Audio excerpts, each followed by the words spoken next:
বিয়ের পূর্বে কোনো মেয়ের সাথে কথা বলবি না, খবরদার, তোর যোগ্যতা নেই ওর সাথে কথা বলার। তুই কে রে? বামন হয়ে চাঁদের দিকে হাত বাড়াবি না। আমার বোনরা চাঁদ। ওয়াল্লাহি যেদিন ইসলামী শাসন আসবে, যেদিন ইমাম মেহেদী আসবে, যেদিন ঈসা আলাইহিস সালাম আবার আসবে, ওনার বন্ধের উপর যারা হাত দেবে উনি হাত কেটে ফেলবে। তুই বামন হয়ে চাঁদের দিকে হাত বাড়াইস না। আমার বোনরা চাঁদ। ইসলাম মেয়েদেরকে চাঁদ বলেছে আর তোকে বামন বলেছে। বেটা তুই বেটা ছেঁড়া খাতায় শুয়ে লাখ টাকার স্বপ্ন দেখিস, বিয়ের আগে মেয়ের গায়ে হাত দিস। তোর সাহস কত? তোর সাহস কত? তুই জানিস না মুহাম্মদ সাল্লাল্লাহু আলাইহি সাল্লাম বলছে নেক স্ত্রী দুনিয়াতে যা আছে ওর চেয়ে বেশি উত্তম। তুই কি করে ওর গায়ে হাত দিস বিয়ের আগে? তোর সেই যোগ্যতা আছে বল? তোকে আল্লাহ জাহান্নামে ফেলবে, তোকে আল্লাহ জ্বলন্ত আগুনে নিক্ষিপ্ত করবে, তোর শরীর পচবে, তোর শরীরের গন্ধে জাহান্নামীরা থাকতে পারবে না। তোকে আল্লাহ এত নিকৃষ্ট শাস্তি দেবে কেন? কারণ তুই এত বড় জঘন্য কাজে লিপ্ত হয়েছিস। আমারে বুঝাস না মেয়েরা খারাপ, মেয়েরা খারাপ। আমি তো এত খারাপ দেখি না। তুই কোথায় তো খারাপ দেখিস? আমি তো দেখি তুই বেটা টেনে পড়িস মাত্র। তোকে আমি ছোট করে দেখছি না বেটা। তুমি বের হও, ছবি পাঠা নাহলে হাত কেটে ফেলবো আমি। দেখো আমি বিষের বোতল নিয়ে আসি, ছবি পাঠাও। তুই বেটা আমার বোনটাকে বেটা ফুসলেছিস বেটা। ফাজিল। মেয়েরা খারাপ, মেয়েদের খারাপের কারণে দুনিয়া। তুই কে রে? তুই কি মেয়েরা খারাপ? শোন, আমাদের গ্রামে প্রবাদ আছে, ধর্মীয় কথা না এটা। এখন যেটা বলছি এটা প্রবাদ, এটা ধর্মীয় কথা না। কোনো মেয়ের দেখবেন হাঁটুর উপরে কাপড় ওঠে আর নামে না বেটা। তুই উঠাইছস হাঁটুর উপরে কাপড়, ও উঠায়নি। হাঁটু পর্যন্ত তুই উঠাইছস আর এখন সে নামাচ্ছে না। তুই মনে করিস তুই বেঁচে গেছিস না? তুই মনে করিস তোর জিনাই জেনা না? না বেটা, ও তোর সাথে জেনা করেছে, এরপরে তোকে বাদ আরেকজনের সাথে করবে, আরেকজনের সাথে করবে। আর তুই সূচনা, তুই ওকে শিখাইছিস। এটা সবগুলো তোর উপরে আসবে বেটা। তুই নিজের ছোট পাপিষ্ট মনে করিস না? তুই মনে করিস কি হয়েছে, আমি তো একটা চুমাই নিছি। আমি তোকে বলছি ছবি তুলে পাঠাও, টয়লেটে যাও, ব্লাউজ খুলে ছবি তুলে পাঠাও, জামা খুলে ছবি তুলে বেটা ফাজিল। আল্লাহ তোকে হিদায়াত দিকে। আমিন। ভয় পা, আল্লাহকে ভয় পা। ছোট ভাই আমার, সবাই বুড়া হয়ে মরে না, বহু মানুষ যৌবন্ত অবস্থায় মরে যায়। ছোট ভাই আমার, তোর ঘরেও বোন আছে, ভয় পা, আল্লাহকে ভয় পা। তুই এত বড় অপরাধে লিপ্ত হইস না। তুই মেয়েদের হাঁটু পর্যন্ত কাপড় তুলিস না। খবরদার, তুই এটা করিস না। মানুষ তো বেশি নাই, তারপর আলহামদুলিল্লাহ সবাইকে কবুল করুন, যেহেতু ঘরোয়া পরিবেশে। বলেন তো কোনো মেয়ে, আপনার বয়স তখন 16 বছর ছিল আর কি।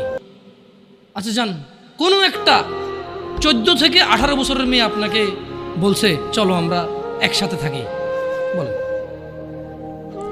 1 লাখ একটা পাবি না। 1 লাখ আমি বলে দিচ্ছি। চ্যালেঞ্জ হলে আসিও, তুমি প্রমাণ করে দিও। যাও। মেয়ে কি বল? মেয়েরা প্রেম হারাম ইসলামী বিয়ের পূর্বে সম্পর্কই হারাম। কিন্তু এর মধ্যেও কোনো মেয়ে ছেলেকে বলে না কিস করো, আমাকে একটা তোমার লুঙ্গি খুলে ছবি পাঠাও, বলে না। প্রত্যেকটা ছেলে বলে, এভরি সিঙ্গেল ছেলে বলে।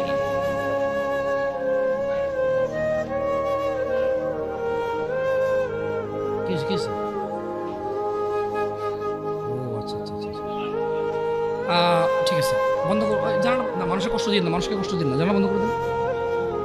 আপনার সাউন্ডটা আরো একটু করিয়ে কেমন, মানুষজন যাতে কষ্ট না পায়, কেমন? কারণ সবাই বাধ্য না তো। না ঠিক আছে, না জানালাগুলো বন্ধ করে দেন, মানুষ যাতে কষ্ট না পায়, কারণ সবাই তো বাধ্য না। আর সাউন্ড সিস্টেমটাকে আরো কি করবেন, মানে এরপরের হালাকা নিচে আপনি মাইক লাগাবেন, মাইকের সাউন্ড লিমিট করবেন। আপনারা দেখেন, এটা তো টেকনোলজিক্যাল ব্যাপার, রাইট? আমি আপনাদেরকে অনুরোধ করবো, এরপরে আরও অনেকেই আসবে, রাইট? প্রতি মাসেই হয়তো আসে। আপনাদের যেখানে যারা বসে সংশ্লিষ্ট ওই এরিয়াতে যাতে সাউন্ডটা সীমাবদ্ধ থাকে। নিচতলায় তো আর এখানকার সাউন্ড যাবে না, নিচতলায় আলাদা একটা সাউন্ড ওই লাগাই দেন, মাইক্রোফোন লাগাই দেন, মানে স্পিকার, সরি। নিচতলায় কি আর মাটিতে বাড়ি দিলে কে চেতে ওঠে, ওটা তো হয়। যাই হোক, তো তোমরা এই অন্যায়টা করবা না। আর যদি তোমাদের মনে হয় যে না, তোমাদেরকে কোনো 16 বছরের 17 বছরের যুবতী মেয়ে বলছে যে মানে আজে বাজে অফার করছে, আমাকে বলিও। আমার ফেসবুক আইডি তো জানাই আছে না, আমাকে বলে ভাই ভাই ভাই এক আজব ঘটনা ঘটে গেছে ভাই, 16 বছরের মেয়ে আমাকে বলতেছে আজে বাজে কথা। না, কাঁটা দিয়ে কাঁটা তোলা লাগে সবাই বলে, কিন্তু কাঁটা দিয়ে কাঁটা তোলা যায় না। ঘিও সোজা আঙ্গুলেই নিতে হয়, না উঠলে বাঁকা করা যায় না। বাঁকা করলে উঠবে, কিন্তু অন্যায় করতে হবে। মানে সোজা আঙ্গুলে ঘি উঠে না, বাঁকা করতে হয়। যারা বলে তারা কিন্তু বাঁকা মানে আঙ্গুলটাকে বাঁকা করবে বলে না, পদ্ধতি চেঞ্জ করবে বলে। আমার মনে হয় কিছু জিনিস পরিবর্তন হওয়া উচিত। অ্যাজ এ উদাহরণ উদ্ধৃতি হিসেবে ভালো ফ্রেশ জিনিস আসা উচিত, যেটা যেমন ওই কথা বলছিলাম শবে বরাত নিয়ে এক জায়গায়। আমি বললাম যে শবে বরাতের তো আরবি ট্রান্সলেশন লাইলাতুল কদর হয়, এটা তো রমজান মাসে হয়, রমজানের আগে হয় না। একটা পর্যায়ে এগ্রি করার পরে বললাম যে ঠিক আছে, তাহলে করাই ভুল না হলে বলাই হলেও ভুল আছে। তার মানে কিছু উদাহরণ উদ্ধৃতি দেখা যাচ্ছে যে আপনি মিনিং ভুল নাই, কিন্তু বলাই হলেও ভুল আছে, অথবা ভুল বের করা যেতে পারে, অথবা যে উদ্দেশ্যে বলা হয় উদ্দেশ্যগুলো ভালো না। তো যারা বলে সোজা আঙ্গুলে ঘি না উঠলে আঙ্গুল বাঁকা করতে হয়, ওরা কিন্তু আপনাকে বলে না যে আঙ্গুলটা বাঁকা করেন। ওরা বলছে সোজা আঙ্গুলে না উঠলে, তার মানে সোজা আঙ্গুলে উঠে। আপনাকে কিন্তু ওরা এটা বলতেছে না যে আঙ্গুল সোজা রেখেই উঠাইতে হবে, বলে বাঁকা করতে, তার মানে পদ্ধতি চেঞ্জ করতে, তার মানে হারাম পথ অবলম্বন করতে। প্রয়োজনে কঠোর হবেন কারো প্রতি, প্রয়োজনে নিজে ভুল সিদ্ধান্ত নেবেন, ওরে দেখেই ছাড়বেন, খাইছি তোরে, এই টাইপের।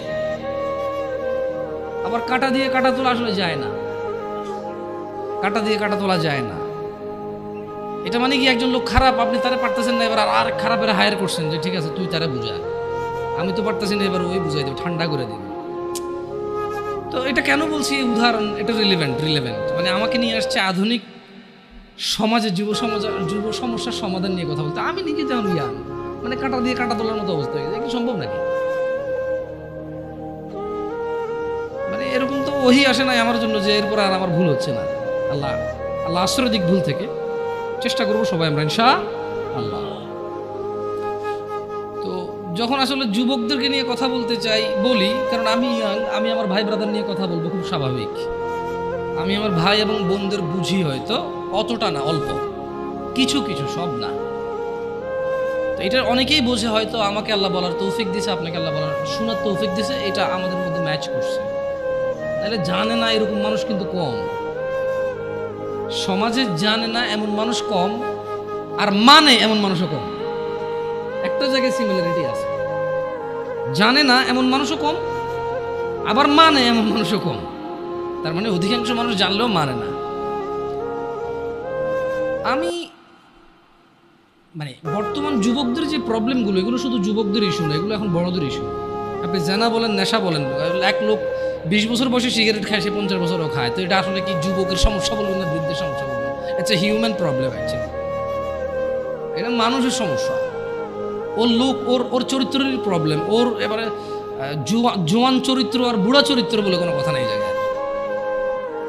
এক লোক গাঁজা খায়, মদ খায়, জানা করে, ও বিয়ের আগেও করছে, বিয়ের পরেও করে। তো এটা কি জোয়ান সমস্যা বলবো আমি? যেটা জোয়ানদের সমস্যা, এটা যুবকদের সমস্যা না। তাহলে ভাবিরা যে অপকর্মে লিপ্ত হয়, ভাবি কখন হয়? যখন কারো বিয়ে হয় তখন সে ভাবি হয়। বিয়ের আগে কেউ ভাবি হয় নাকি? বিয়ের আগে তো কেউ ভাবি হয় না। বিয়ের আগে কাউকে কেউ দুলাভাইও বলে না। তো দুলাভাইরা যে এত প্রবলেম করতেছে শালিকাদের সাথে বা অন্য অন্য কলিগসদের সাথে, এটা তো মানে দুলাভাই কি, তার মানে কি মানুষের বয়স যখন 50 হয়ে যায় তখন কি তাকে দুলাভাই ডাকে না মানুষ? অন্য কিছু ডাকে না। আপনি যদি, হ্যাঁ, ইয়াংদের মধ্যে ওরা গোপন করতে পারে না। প্রবলেমটা কোথায়? প্রবলেম হচ্ছে 30 বছরের এক লোক মহিলার সাথে শুয়ে সমস্ত সম্পদ ব্যয় করে দিতে রাজি, যাতে কেউ না জানে। আর 17 বছরের ছেলে মেয়ের হাত ধরে এসে বন্ধু বান্ধবকে ফেসবুকে স্ট্যাটাস দিবে, আজকে ওর সাথে হোটেলে এসেছিলাম। এইখানে একটা ডিফারেন্সই আছে, যেটা আমি ফাইন্ডিং যেটা করছি আর কি। অপরাধ প্রবণতা আসলে জোয়ান বুড়া বলে কথা না। যার চরিত্র খারাপ তার চরিত্র খারাপ, যে আল্লাহকে ভয় করে না সে করে না। প্রবলেম হচ্ছে 35 বছরের ছেলে তার কলিগের সাথে অবৈধ সম্পর্ক, মহিলার সাথে অবৈধ সম্পর্ক লিপ্ত হয় এবং সে প্রয়োজনে এখানে চাকরি ছেড়ে দেবে, জমি বিক্রি করে ফেলবে, এটা যাতে কেউ না জানে, তাহলে কেন তার সংসার ভাঙবে? আর 15 বছর একটা ছেলে যাতে তার প্রেমিকার অন্য কোথাও বিয়ে না হয়, সে মিশা মিশা বলে ওই তো আমার সাথে ছিল ভাই 7 বছর থেকে সম্পর্ক, আপনি কি কোন বিয়ে করবেন ওরে, ওর পর থেকে সরে দাঁড়াও আমার প্রেমিকা। সো একজন জিনা করে ক্লেম করে, যতটুক করে এর থেকে বাড়াই বলে, কেন? যাতে ওর সিকিউরিটি হয়, এ মেয়ের যাতে অন্য কেউ বিয়ে না করে ওই বিয়ে করে। আরেকজন জেনা করে প্রয়োজনের সম্পদ এখানে কোরবান করে দেবে, কেন? কারণ যদি কেউ শুনে তাহলে ওর সংসার ভেঙে যাবে, মানে বিয়ে যেটা সেটা ভেঙে যাবে। দুইজনের সাইকোলজি দুই রকম, এই একটা পার্থক্য আমি দেখছি। আদারওয়াইজ বুড়া জোয়ান কেউ পিছায় নাই আর জানাবে বিচারে কেমন। আবার যুবকরাও তো গোপন করতে পারে না, ও একটা হোটেলে যাবে, একটা পার্কে যাবে, সবার দিকে তাকায় থাকবে। এখন আমি যদি এই যে দাড়ি টুপি রেখে পাঞ্জাবি পরে যদি পাশে একটা বোরখা পরা মহিলা আমার পাশে হাঁটে, আমি যদি 10 ঘন্টা না 20 ঘন্টাও হাঁটি, পৃথিবীর একবারে অচেনা জায়গায় হাঁটি, পাবলিক ধরেই নেবে যারা বউ জামাই। প্রবলেম হচ্ছে 16-17 বছরের যুবক, গায়ে স্কুল মাদ্রাসার ইউনিফর্ম, মহিলা আবার বোরখানা যদি বস্তা গায়ে দিয়েও থাকে, লাভ নাই। পাবলিক বুঝে এরা কারারে কেন হাঁটতেছে এই জায়গায়। এই কিছু প্রবলেম ফাইন্ডিংস হয় ইজিলি, কেমন। আদারওয়াইজ সব মানুষই এখন বেখেয়ালি। আফসোস লাগে কোন যুবকের জন্য, যে যুবক তার যৌবন আল্লাহ দিছে, তার মেধা আল্লাহ দিছে, যে যুবতী তার যৌবন আল্লাহ দিছে, মেধা আল্লাহ দিছে, কি একটা তর তাজা বয়স, কি একটা টাটকা ব্রেন, সুবহানাল্লাহ, একদম ফ্রেশ ক্লিন, এত পাপে জর্জরিত না, পাপ করে জং ধরে যায় না, এমন একটা হৃদয় আছে আল্লাহ ওকে দিছে এটা, সুবহানাল্লাহ। ওই হৃদয়টা দিয়েও সে অনুভব করে না আল্লাহকে এবং দ্বীনকে। সে উদাসীনতায় সে তার সময় পার করে কার মতো, যেই লোকটা 50 বছর বয়স অপরাধ, চুরি, মিথ্যা কথা, জানা, ব্যভিচার, বাপমার সাথে অন্যায় অবিচার, মানে হারাম খাওয়া হতে ইচ অ্যান্ড এভরি হারাম যেটা আল্লাহ নিষেধ করছে সেটা সে দৌড়ে দৌড়ে গিয়ে আগলে নিছে, যেটা আল্লাহ হালাল বলছে সেটা সে ভাগতেছে, সে পলায়ন করতেছে। 50 বছর তার বয়স। জং ধরা হৃদয়ের মানুষ যেমন বেখেয়ালি, আর 16 বছর, 20 বছর, 22 বছর, 25 বছরের যুবক ভাই অথবা যুবক বোন ওর মতোই উদাসীন। এই জিনিসটা আমাকে কষ্ট দেয়। তোমার হৃদয়টা তো জং নাই, তোমার তো এখনো মানে যদি পাপ কম বেশি যাই হোক, ক্ষমা চাইলে এটা ক্ষমাকারী কে? আল্লাহর কাছে কোনো কিছুই কম না, কোনো কিছুই বেশি না। আল্লাহ যে পিঁপড়া সৃষ্টি করছে এটা তুচ্ছ না, আবার পুরো পৃথিবীর আসমান জমিন ভর্তি যদি কেউ অপরাধ করে এটা আল্লাহর কাছে বেশি না। বুঝতে পারছি? মানে আল্লাহর ব্যাপারটাই ডিফারেন্ট, সুবহানাল্লাহ। আল্লাহ সুবহানাহু ওয়া তাআলার ব্যাপারটাই ভিন্ন, ওনার উদারতাই ভিন্ন। যদি পিঁপড়া পায়খানার মধ্যে যে ব্যাজ না হয় এভাবে এভাবে হাঁটে, অনেকে দেখলে ঘৃণা করে বমি করবে, মহিলারা দেখলে ছোট ছোট তেলা পোকা দেখে মহিলারা লাফ দিয়ে খাটে উঠে যায়, ভয় পায়, ইয়াক ওয়াক করে ঘরে ঢোকে না। এই জিনিসটা আল্লাহর কাছে তুচ্ছ না। শুকর খাওয়া হারাম, আল্লাহর কাছে এটা তুচ্ছ না। আমার জন্য খাওয়া নেই, সেটা আল্লাহ সৃষ্টি। কুকুর আমার জন্য খাওয়া নিষেধ, কিন্তু এটা তুচ্ছ না, এটা আল্লাহ সৃষ্টি, কেউ বানাইতে পারবে না এরকম কিছু, রাইট? আবার আসমান থেকে জমিন পর্যন্ত অপরাধ আল্লাহর কাছে বেশি কিছু না। আল্লাহই ভিন্ন, সুবহানাল্লাহ। ওনাকে ওনার ইউনিকনেস, ওনার প্রত্যেকটা জিনিসে ওনার সমতুল্য সমকক্ষ কেউ নেই, কিচ্ছু নাই, উদাহরণ উদ্ধৃতি নেই ওনার ব্যাপারে। আমরা কাউকে উদাহরণ দিব, উদ্ধৃতি দিব এরকম নেই। উনি একক অদ্বিতীয়, উনি সো ইউনিক, সুবহানাল্লাহ। উনি আলটিমেট ইউনিক, এরপর আর কিচ্ছু নাই। সো যুবকদের এই জিনিসটা খুব খারাপ লাগে, উদাসীনতার এই ব্যাপারটা। আল্লাহ সুবহানাহু ওয়া তাআলা কোরআনুল কারীমে বলেন যে আফা হাসিবতুম আন্নামা খালাকনাকুম আবাসা, তোমরা কি মনে করেছো বা তোমরা কি মনে করেছিলে যে ওয়া আন্নাকুম ইলাইনা লা তুরজাউন, মানে তোমাদেরকে আল্লাহ অনর্থক সৃষ্টি করেছেন এবং তোমরা আল্লাহর কাছে ফিরে যাবে না, তোমাদেরকে আল্লাহ ফিরাই নেবে না, ওনার কাছে ফিরতে হবে না, তোমরা ভাবছো? মানে 20 বছর বয়স, তোমার ঘুম আসলে ঘুম আসে, 2 দিন জেগে থাকতে চাইলে জেগে থাকতে পারো, হ্যাঁ, বল করতে পারো, ক্রিকেট খেলার সময় বল করতে পারো 60 কিলোমিটার বেগে, ফুটবলে কিক দিলে যে গোলকিপারে ধরো ওর হাত লাল হয়ে যায়, গরম হয়ে যায় তোমার কিকের পাওয়ারে, হ্যাঁ, তুমি এক দৌড় দিয়ে বুলেটের গতিতে যায় হুন্ডার কাছে রেস দিতে পারো, সাইকেলের আগে দৌড়াইতে পারো, হ্যাঁ, আস্তে করে লুকিয়ে থাকা জাম্প দিয়ে যায় বিড়াল ধরতে পারো, পাখি ধরতে পারো, হ্যাঁ, রাতের 2টা বাজে কাউরে ভয় পাও না, প্রেমিকার ঘরের সামনে যায় শার্ট খুলা তুই বাহিরে বিড়ালে ব্লেড দিয়ে হাত কেটে এলাম, এগুলো বলতে পারো, চ্যালেঞ্জ দিতে পারো। তুমি এটা কিছু না? হ্যাঁ, তুমি একটা কিছু মহিলা মেয়ে বয়স 15, 16, 18, 20, 22 বছর পর্যন্ত এত কিছু করে না। এই 14 থেকে 18 ভিতরে বাপকে বলতেছে যে তুমি লাগবে না, আমার ও আছে, ও হইলেই চলবে।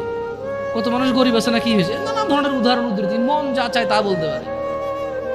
কেন এখনো জোয়ান যুবতী কোনো বিপদ চোখে দেখে নাই, যুবক যুবতী এখনো অভাব দরিদ্রতা চোখে দেখে নাই, বাপের ঘাড়ের উপরে খায়, যা খুশি তা করে, যেদিকে খুশি সেদিকে যায়, যা খুশি তা বলে। আল্লাহ বলছে যে আফা হাসিবতুম আন্নামা খলাকনাকুম আবাসা, তুমি যা খুশি তা করো, আমি তোমাকে তৌফিক দিছি, তাই বলে কি তুমি মনে করো আমি তোমাকে অনর্থক এমনি এমনি সৃষ্টি করছি? ওয়া আন্নাকুম ইলাইনা লা তুরজাউন, তোমাদেরকে কি আমি আল্লাহর কাছে ফিরে আনবো না আমি, এরকম ভাবো তোমরা? ইকতারাবা লিন-নাস হিসাবুহুম ওয়া হুম ফি গাফলাতিন মুরিদুন, মানুষের হিসেব নিকেশ নেই। প্রবলেমটা কোথায়? প্রবলেম হচ্ছে আমাদের বিবেক বুদ্ধি কোন জায়গায় নামছে। আমরা অসুস্থ মানুষের ব্যাপারে বলি, দিব্যি বলি না রে প্রচুর অসুস্থ, বা ইদানিং আর সুস্থ হয় না, এবার মারা যাবে। মানে আমাদের কাছে মনে হয়েছে মানুষ অসুস্থ হইলে মরে, আমরা কনফার্ম হয়ে গেছি মানুষ বুড়ো হইলে মরে, আমরা কনফার্ম হয়েছি মানুষ অ্যাক্সিডেন্ট হইলে মরে, আমরা কনফার্ম হয়েছি মানুষ অসুস্থ হইলে মরে, আমরা কনফার্ম হয়েছি মানুষ ক্রিটিক্যাল সিচুয়েশনে মরে। এমনি এমনি যে মরে যেতে পারি এটা আমরা মানে ইমানে রাখি না। এটা আমাদের কাছে মনে হয় যে মৃত্যুর একটা সিস্টেম আছে, মানে এটা আমি হব, জোয়ান হব, বুড়া হব, চুল দাড়ি পাকবে, তারপরে মরবো, আমি যে এনি টাইম মরে যেতে পারি এটা। আপনি দেখেন আমাদের মধ্যে যারা আমরা জোয়ান আছি, আমরা কিন্তু কেউ বলি না হ্যাঁ রে ভাই যে কোনো সময় মারা যেতে পারি রে। আমরা সবসময় বলি যে আমার দাদা অনেক বুড়ো হয়ে গেছে, বাঁচবে না মনে হয়, আমার আম্মা আইসিইউতে দোয়া করেন ভাই বাঁচবে না মনে হয়, আপনার ভাবিটা ভাই বাচ্চা হওয়ার সময় মানে এক্সট্রা ব্লিডিং হচ্ছে, বাঁচবে না মনে হয়। ঠিক আছে, ওগুলো ক্রিটিক্যাল সিচুয়েশন, কিন্তু এরকম হাসপাতালে গেলে যদি মানুষ মারা যাইতো তাহলে কেউ হাসপাতালে যেত না। তার মানে হাসপাতালের রেশিও কি, 100 জন ঢোকে 30 জনও মারা যায় না। আমি ভুল বলছি? প্রতি 100 জন যারা আজকে হাসপাতালে গেছে 20 জন মারা যাবে এদের মধ্যে। তার মানে যত মানুষ মরে হাসপাতালের বাইরে মরে। মানে আপনি এখন যেখানে বসে আছেন অথবা আমি যেখানে বসে আছি, খুব একটু সূক্ষ্মভাবে যদি চিন্তা করি, আমরা হাসপাতালে যারা যায় তাদের মরার চিন্তা আমরা করি প্রচুর, অথচ হাসপাতালে 5% মানুষও মরে না। একজন ডাক্তার 1 মিনিটের রুগী দেখে, আমি চিনি লাকসাম উপজেলার, নাম বললাম না, তার শিশু ডাক্তার, আমার ছোট ভাইকে দেখাইতে নিয়ে গেছি, 112 নম্বর সিরিয়াল চলতেছে আমার, বললাম আসছে কবে, কয় আসো, এখন এসার আগে 111 জন দেখে ফেলছে, আমরা 12তম ঢুকছি। এর মধ্যে কিছু লোক আসে নাই, আবার কিছু লোক তো তার পিএসএ হয়তো 100-200 টাকা খেয়ে সিরিয়াল বাইরে দিয়ে দিছে না, তো আমি এটা যোগ বিয়োগ ধরে মানে মাইনাসে প্লাস ধরে ফেলছি, বুঝছেন? আমি চিন্তা করলাম যে সে তো 140 মানে 100 সর্বোচ্চ 160 থেকে 70 মিনিটে সে 112-13 জন রুগী দেখে ফেলছে। তো ওর যদি গড় রেশিও করে 1000 তো 2 জন মরতেছে না ওইখানে হাসপাতালে। একটা বিশাল হাসপাতাল, ভর্তি হইতে পারে রুগী 100 জন 150 জন, ওখানে কি ডেইলি 20 জন মারা যায়? বরঞ্চ সরকারি হাসপাতালগুলো ভয় পায় মারা যাবে বলে যে ঢাকা মেডিকেলে নিয়ে চলে যান, জানা যে ওখানে মারা গেলে কোনো সমস্যা নাই, দায়বদ্ধতা নাই, তেমন ডাক্তারদের জবাব দিতে নাই। সরকারি হাসপাতাল মরছে, রুগী ক্রিটিক্যাল ছিল, মরছে, আর গরিব মানুষ যায় ওখানে, আমার মতো লোকেরা যায়। সো আমাদের উদাসীনতার মাত্রা কত নিচে, মানে একটা মাত্রা থাকে না, ওই যে বলাতে শুনে না, ছি তুই এত নিচে নামবি, ভাবিনি, এই টাইপের ভাবিনি, আমরা নিজেরাই ভাবতেছি না যে আমরা কত নিচে নামছি। অথচ আল্লাহ সুবহানাহু ওয়া তাআলা বলেছেন ইকতারাবা লিন-নাসি হিসাব, আপনি বলতেছেন মরার কথা, আমি আর আপনি এখানে ডিসকাস করতেছি 2023 ডিসেম্বরের আজকে 1 তারিখ, রাইট? আজকের দিনে আমি আর আপনি ডিসকাশন করতেছি আমরা কেন মরার কথা ভাবি না, খালি অসুস্থ রোগী ভাবে, কিন্তু আল্লাহ মরার কথা না। আমার বাপ চাচা মরছে, দাদা মরছে, বাবা আদম আলাইহিস সালাম হতে সবাই মরছে, যারা ছিল, আমরা যারা আছি মরবো, আমাদের পরে যারা আসে তারা মরবে, কিয়ামত পর্যন্ত যত মানুষ আসবে সবকিছু নষ্ট হয়ে যাবে, মরে যাবে, পৃথিবীতে চলে যাবে। কত দূরের কথা, অথচ আমি আর আপনি 2023 ডিসেম্বরে চিন্তা করতেছি, মরার কথা আলোচনা করতেছি, এটাই আমাদের বুঝে আসতেছে না। কোরআনুল কারীমে আল্লাহ তাআলা বলছে যে ইকতারাবা লিন-নাসি হিসাবুহুম ওয়া হুম ফি গাফলাতিন মুরিদুন। আরে মরা তো দূরের কথা, মানুষ যে মরে যাবে, হাজার হাজার লক্ষ লক্ষ বছর বছর পার হবে, হাসর হবে, ওর বিচারের দিন হবে, এটাই নাকি নিকটে। বলছে যে মানুষের হিসেব নিকেশের সময় আসন্ন, এই চলে আসতেছে। অথচ তারা ওহুম ফি গাফলাতিন মুরিদুন, অথচ তারা উদাসীনতায় মুখ ফিরিয়ে রয়েছে। আপনি আর আমি বাঁচার স্বপ্ন দেখি, বুড়ো হয়ে মরবো এই প্ল্যান করি, আর আমরা মরে আমাদের পরের প্রজন্ম হাজার হাজার প্রজন্ম মরে যাবে, জন্ম হবে, বেঁচে থাকবে 60, 70, 100 বছর বাঁচবে। সব কিছুর পরেও এই সব কিছু মিলিয়ে আল্লাহ বলতেছে যে আরে এদের হিসেবের সময় তো চলে আসছে, এই চলে আসতেছে। অথচ এরা এখন উদাসীনতা। আপনাদের মনে হয়েছে কি কিয়ামত ঈসা আলাইহিস সালাম আসবে, তারপরে মানুষ ওপেন কুকুর বিড়ালের মতো রাস্তাঘাটে জানা করবে, মানুষ পশুর মতো আচরণ করবে, মানুষের আল্লাহ নাম ডাকার মতো লোক থাকবে না, তারপরে কিয়ামত হবে? এটা তো ঠিক কথা, এটা তো সমষ্টিগত কিয়ামত, মানে এরপর আর কোনো কিছু অবশিষ্ট থাকবে না। এরপরে কি, যখন ওই কিয়ামত হবে তখন আর কোনো কিছু কি অবশিষ্ট থাকবে না। কিন্তু যে ব্যক্তি যেদিন মারা যায় তার কিয়ামত তখন শুরু হয়ে গেছে। কথা বুঝতে পারি নাই? যে লোক মারা গেছে ও কি ওই ধ্বংস দেখবে? ও তো ধ্বংস হয়ে গেছে, শেষ। যে যখন মারা যায় তার কিয়ামত তখন। আর যেটা আল্লাহ তাআলা যেটাকে বলছে ইযা যুলজিলাতিল আরদু জিলজালাহা, যখন পৃথিবী প্রবল কম্পনে প্রকম্পিত হবে, ওটা তো সবাই কম্পিত হবে। কেমন? আচ্ছা, তো যুবকদের বা যুবতীদের উদাসীনতার মাত্রা এত নিচে যে শুধু বড়রা মুরব্বীরাই মরবে, ওরা মরবে এটা মনে করে না। অনেক সময় বলে যে এখানে মা বাপের খুব বড় একটা বাজে ভূমিকা থাকে। কেমন? আমি বড় অবাক হলাম, আমার কাছে মেসেজ আসে ছেলেপেলের যে আমি কলেজে পড়ি, স্কুলে পড়ি, ভর্তি হয়েছি, দাড়িটা রাখার আমার খুব ইচ্ছা। আমি, কেউ বলে হুজুরদের, কেউ বলে আলেমদের, কেউ বলে শেখদের, যে যার মতো করে বলতে পারে, বলে যে আমি ওয়াজ মাহফিল কিছু লেকচার শুনি, দাড়ি রাখার এত প্রবল ইচ্ছা আমার, এত শখ, আমি দাড়ি কাটবো না। কিন্তু বলছে যে হুজুর আমার দাদা, দাদু, আব্বা আর আম্মা, একটা পরিবার এত জঘন্য হলে কিভাবে হবে? একজন দুজন না হয়, দাদা, বাপ, দাদা, দাদি, মা, মানে কি? আমি ওই দাদাকে বলতে চাই, তোমার বাপে মুজরা করে নাই, তোমার ঘরে টেলিভিশন ছিল না, প্রযুক্তি ছিল না, তোমারই এখন দাড়ি রাখতে মন চায় না। তুমি তোমার নাতিকে আর ছেলেকে যে দাড়ি রাখতে দিচ্ছ না, পর্দা করাচ্ছ না মেয়েদেরকে, তো যাদেরকে রেখে পৃথিবীতে চলে যাবে ওরা তো ন্যাংটা হাঁটবে গো, ন্যাংটা হাঁটবে ওরা। তুমি বলছো যে একটু ঢাকো নাহলে শরম, হ্যাঁ, ওরা ন্যাংটা হেঁটে বলবে সাহসের ব্যাপার, পর্দা হলো মনে। তুমি বলতেছো যে পর্দা হাত পা সব ঢেকে চলাকে বলে না, মনের পর্দা। তো ওরা এটাকে পুরো অ্যাপ্লাই করে ফেলবে। এটা আফসোসজনক কথা। কেমন? মানে একটা পরিবারের বাপ যদি বলে ছেলেকে দাড়ি কাটতে, ছি ছি ছি ছি ছি, এটা ঠিক এরকমই তো যে কেউ কোনো বাপ তার ছেলেকে বলতেছে তোমার বোনকে বিয়ে করো। এই এতক্ষণ এটা দাড়ি কাটার কথা বলছে, নাউজুবিল্লাহ বলে না, অথচ দুটি আল্লাহর বিধান। মানে ব্যাপারটা হয়ে গেছে কি, মহিলা তার স্বামীকে বলতেছে তুমি ভালো হও, প্লিজ তুমি ভালো হও। তো ভালো কিভাবে হবো আমি? তুমি না সিগারেট খেও না, ওকে খাইলাম না। তুমি না অন্য মেয়েদের সাথে কথা বলবো না, হ্যাঁ বললাম না। তো তুমি না নামাজ পড়ো, হ্যাঁ পড়লাম, তা আমি বিয়ে করবো না। না, আরে বেটা, নামাজ পড়তে আল্লাহ বলছে, বিয়ে করতে আল্লাহ বলে নাই? বিধান দুটা কি দুজনে দিছে নাকি? না না, আমি ইনফ্লুয়েন্স করতেছি না, আমি নিজেই একটা করছি, আলহামদুলিল্লাহ। কঠিন রে, কঠিন, খুব কঠিন। যাই হোক, আমাদের মানে শয়তান বলা অনেক সহজ, করা অনেক কঠিন। কেমন? যাই হোক, আল্লাহ ইল্লা মাশা আল্লাহ। তো মানে ইসলামের বিধানটা কেমন? বাপ মা বলতেছে যে বেকার থাকিও না, বেকারকে ইসলামও পছন্দ করে না। কিন্তু ইসলাম কি ঘুষ অ্যালাউড করে? সুদ অ্যালাউড করে?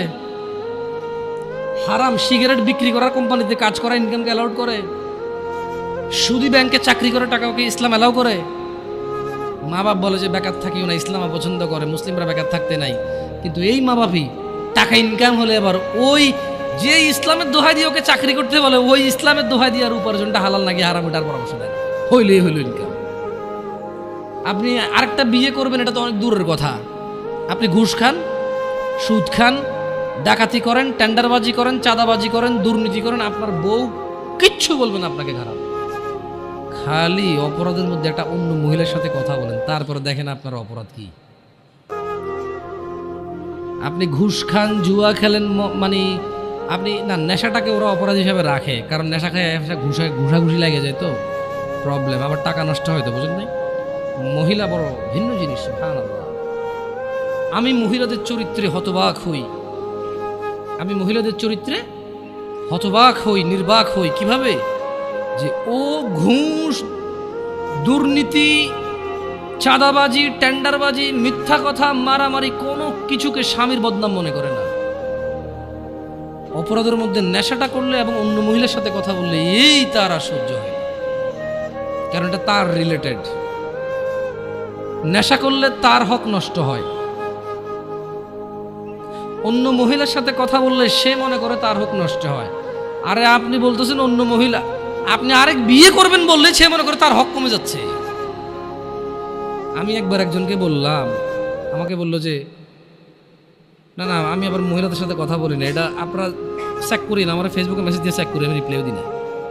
প্রশ্ন পড়ি, প্রশ্ন যেটা খুব ক্রিটিক্যাল মনে হয় রিপ্লাই করি, তাও লিখে কথা বলবো, ভয়েস মেসেজ এগুলো অ্যালাউড করি না। কেমন আমার কথা লিখে যান, উত্তর পারলে দিব, নাহলে ইগনোর করে দিছি, শেষ। তো বলছে যে আচ্ছা হুজুর, আমার স্বামী আরেক বিবাহ করবে, তো আচ্ছা এরকম কমপ্লেন কি 60 বছরের মহিলা দেয়, 40 বছরের মহিলা দেয়? এই জোয়ান মহিলা, জোয়ান পুরুষদেরই ঘটনা। এই মাত্র দাড়ি টাড়ি রাখছে, একটু কোরআন পড়তেছে, বিয়ে অর্ধেক দিন, হ্যাঁ একটু আগে 4-5টা গার্লফ্রেন্ড ছিল আর কি, এখন সে একটু দিনে চলে আসছে, না দিনে চলে আসছে, 4-5টা গার্লফ্রেন্ড ছিল, এখন 1 লাখ বোনই থাকতে ইসলাম তো বিয়ে অ্যালাউডই করছে। এখন সে বিয়ে করছে 3 বছর, আরেক বিয়ে করার জন্য পাগল হয়ে গেছে 1.5 বছর থেকে। মানে তার প্রথম বিয়ের বয়সে 3 বছর, 1.5 বছর থেকে ঝগড়া চলতেছে, করে আরেক বিয়ে লয়ে। বোঝেন, ওই ক্যাটাগরির কিছু সিচুয়েশন আছে। তো মহিলা বলছে যে মানে দিনী বোন বলছে যে লিখছে আর কি। তো আমি মনে হয় 15 বা 20 দিন পরে মেসেজ ওপেন করে দেখলাম যে হ্যাঁ লম্বা এক চিঠি। প্রথম কথা এত লম্বা লিখলাম, ইগনোর করে পড়ি না, আমি কিন্তু কে পড়বে এটা। তো তারপরও আল্লাহর ওয়াস্তে পড়তে বলেছে, আমি লিখেছি যে আল্লাহর ওয়াস্তে বলা ঠিক না, আপনি এটা বলবেন না কখন, কেমন কাউকে বলবেন না। তো ঠিক আছে, পড়তেছি, এক পর্যায়ে বললো যে আমার স্বামী আরেক বিবাহ করতে চায়। তা আমি বললাম আল্লাহ তাকে এই অধিকার দিছে, করতেই পারে, হোয়াট ইজ ইউর প্রবলেম?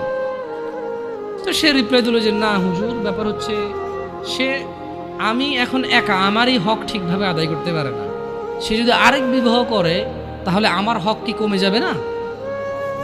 আমি বললাম কিভাবে? বলে যে ইসলাম তো ইনসাফ হিসেবে বলছে এই বউর কাছে যা থাকবে এই বউর কাছে তা থাকবে, তাহলে আমারটা ভাগ হয়ে অর্ধেক হয়ে গেল না, কমে গেল না? আমি বললাম তাহলে আপনারা ভাই বোন কয়জন? 3-4 জন। আমি বললাম তো আপনার আব্বা যখন প্রথম ছেলে হয়েছে, ওই ছেলে তো বলা ছিল আব্বা আরেকটা পোলা হওয়া মানে আমার জমিতে ভাগ হওয়া, খবরদার। সিম্পল কথা না?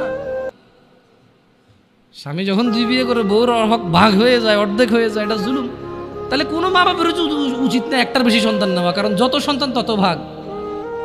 যে যারা এগুলো মানে ইয়াংদের মধ্যে প্রবলেমগুলো বেশি আছে, তাহলে তো দিনী বোন তখন তো চিন্তা করা উচিত যে আমি তো পৃথিবীতে আসতে পারতাম না, আমার মা বাপ যদি চিন্তা করতো বাচ্চা একটা হয়েছে আরেকটা হলে ভাগ হয়ে যাবে জমি, তো আমারই দুনিয়াতে আসার কোনো কায়দাই ছিল না, ঠিক না? তা আসলে কেউ কারো হক কমাইতে পারে না, বাড়াইতে পারে না। যার জন্য আল্লাহ যা বরাদ্দ করেছে তার উপরে কি করতে হবে? এই থাকতে হবে, উদাসীনতা থাকা যাবে না। যুবকদের উদাসীনতার মধ্যে ছেলেদের প্রবণতা। আচ্ছা মহিলাদের কথা বললাম, পরে আবার আমি দেখছি কিছু ইউটিউব চ্যানেলে যাওয়ার পরে মহিলারা পুরো খেপে যায়, বলো জন্য একতরফা কথা বলছে। গার্মেন্টস কর্মীদেরকে নিয়ে ছেলেদের খুব বাজে মন্তব্য থাকে, বিশেষ করে তারা রিয়েলিটি জানেও না, তাদের অবজারভেশন ঠিক আছে। প্রশ্ন, আমি মুফতি না, কোনো প্রশ্ন উত্তর নাই। আচ্ছা আপনারা জাজ করবেন, এটা আমি আপনাদের অনুরোধ করবো। আপনারা নাহলে ধ্বংস হয়ে যাবেন, আপনাদের উপায় থাকবে না। নাইলে খবরদার যাকে তাকে প্রশ্ন করবেন না। আমি যাকে তাকের মধ্যে পড়ি, মনে করো না যেই সেই, আমি যেই সেই, একটা দুটা কথা বলতে পারি, আলহামদুলিল্লাহ, আল্লাহ তা বরকত দান করুন। ডাক্তার নির্বাচনের ক্ষেত্রে কিন্তু 5-7 জনকে জিজ্ঞেস করেন কোন ডাক্তারটা ভালো হবে, মেডিসিন নাকি ডেন্টাল নাকি ওই যে কিডনি নাকি orthopaedics, what ever.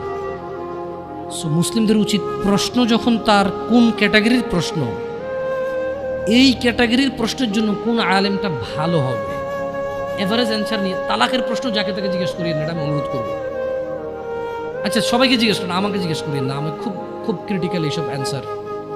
So tough, কারণ খুব জিম্মেদারি। বিশেষ করে তালাক এত বাজেভাবে হয় এই দেশে। তালাক দিছে 3বার বলছে, এখন কি 3বার বলছে যে 3বার হয়েছে নাকি হয় নাই এটা কনফিউজ থাকা অবস্থায় বউরে নিয়ে আসে, আরেকবার তালাক দিয়ে দিচ্ছে, এরপরে আনতে পারবে কিনা এটা হলো প্রশ্ন। সো ক্রিটিক্যাল,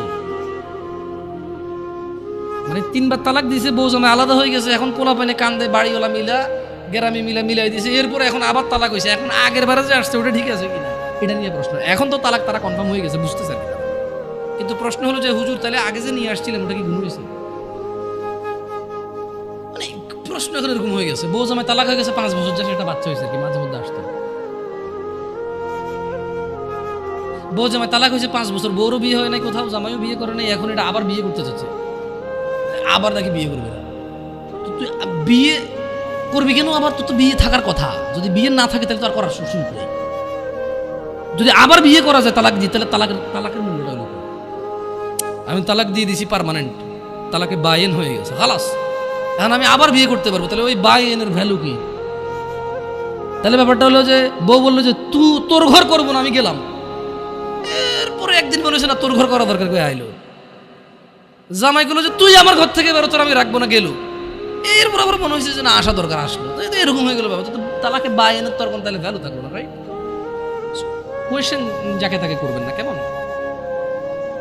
যুবক ছেলেদের যেটা প্রবলেম বলতে চাচ্ছিলাম, মেয়েদের তো এটা বললাম, কেমন বিয়ের ক্ষেত্রে ওরা মানে আরো অনেকগুলো আছে, বললাম না, যেমন মেয়েদের বেশ কিছু প্রবলেম বলছি।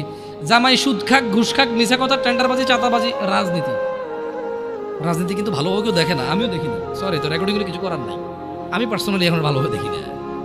কেমন ওই যে আমাদের এলাকাতে ধরেন কুমিল্লার অঞ্চল, তো ছোটবেলায় যদি এসব জিনিস প্রমোট করাই উচিত না, আমি আমার অভ্যাস নেই এগুলো বলা, তারপরে একটু এই রাজনীতি নিয়ে আসছে, তো আপনি যেখানে যাবেন ওই বিষয়টি কথা বললে আপনাকে ওই জায়গায় যাইতে হবে, কিছু করার নাই। ওই হারুন কিসিঞ্জার একজন ভদ্রলোক ছিল ছোটবেলায়, খুব কৌতুকগুলা ক্যাসেট প্লে করতো মানুষ, তো ও গান গাচ্ছিল যে কাজে কামে মন বসে না, করি রাজনীতি, এই নীতিতে কত মানুষ হয়েছে কোটিপতি। তো কামে কাজে যাদের মন বসে না কোটিপতি, তারাও রাজনীতি করে, এটা তার গান, এটা সত্য মিথ্যা আমি জানি না, সে গাইছে। কেমন? তো ছেলেদের একটা বিশাল বড় প্রবলেম হচ্ছে কি, দায়িত্বহীনতা, উদাসীনতার সবচাইতে খারাপ সিচুয়েশনটা ওদের ভিতরে সবচাইতে বেশি দেখা যায়, দায়িত্বহীনতা। ইভেন যুবককে যদি তার মা বলে 1 কেজি চাল নিয়ে আসো, সে বলছে পারবো না, ভাইকে পাঠাও, অমুককে পাঠাও।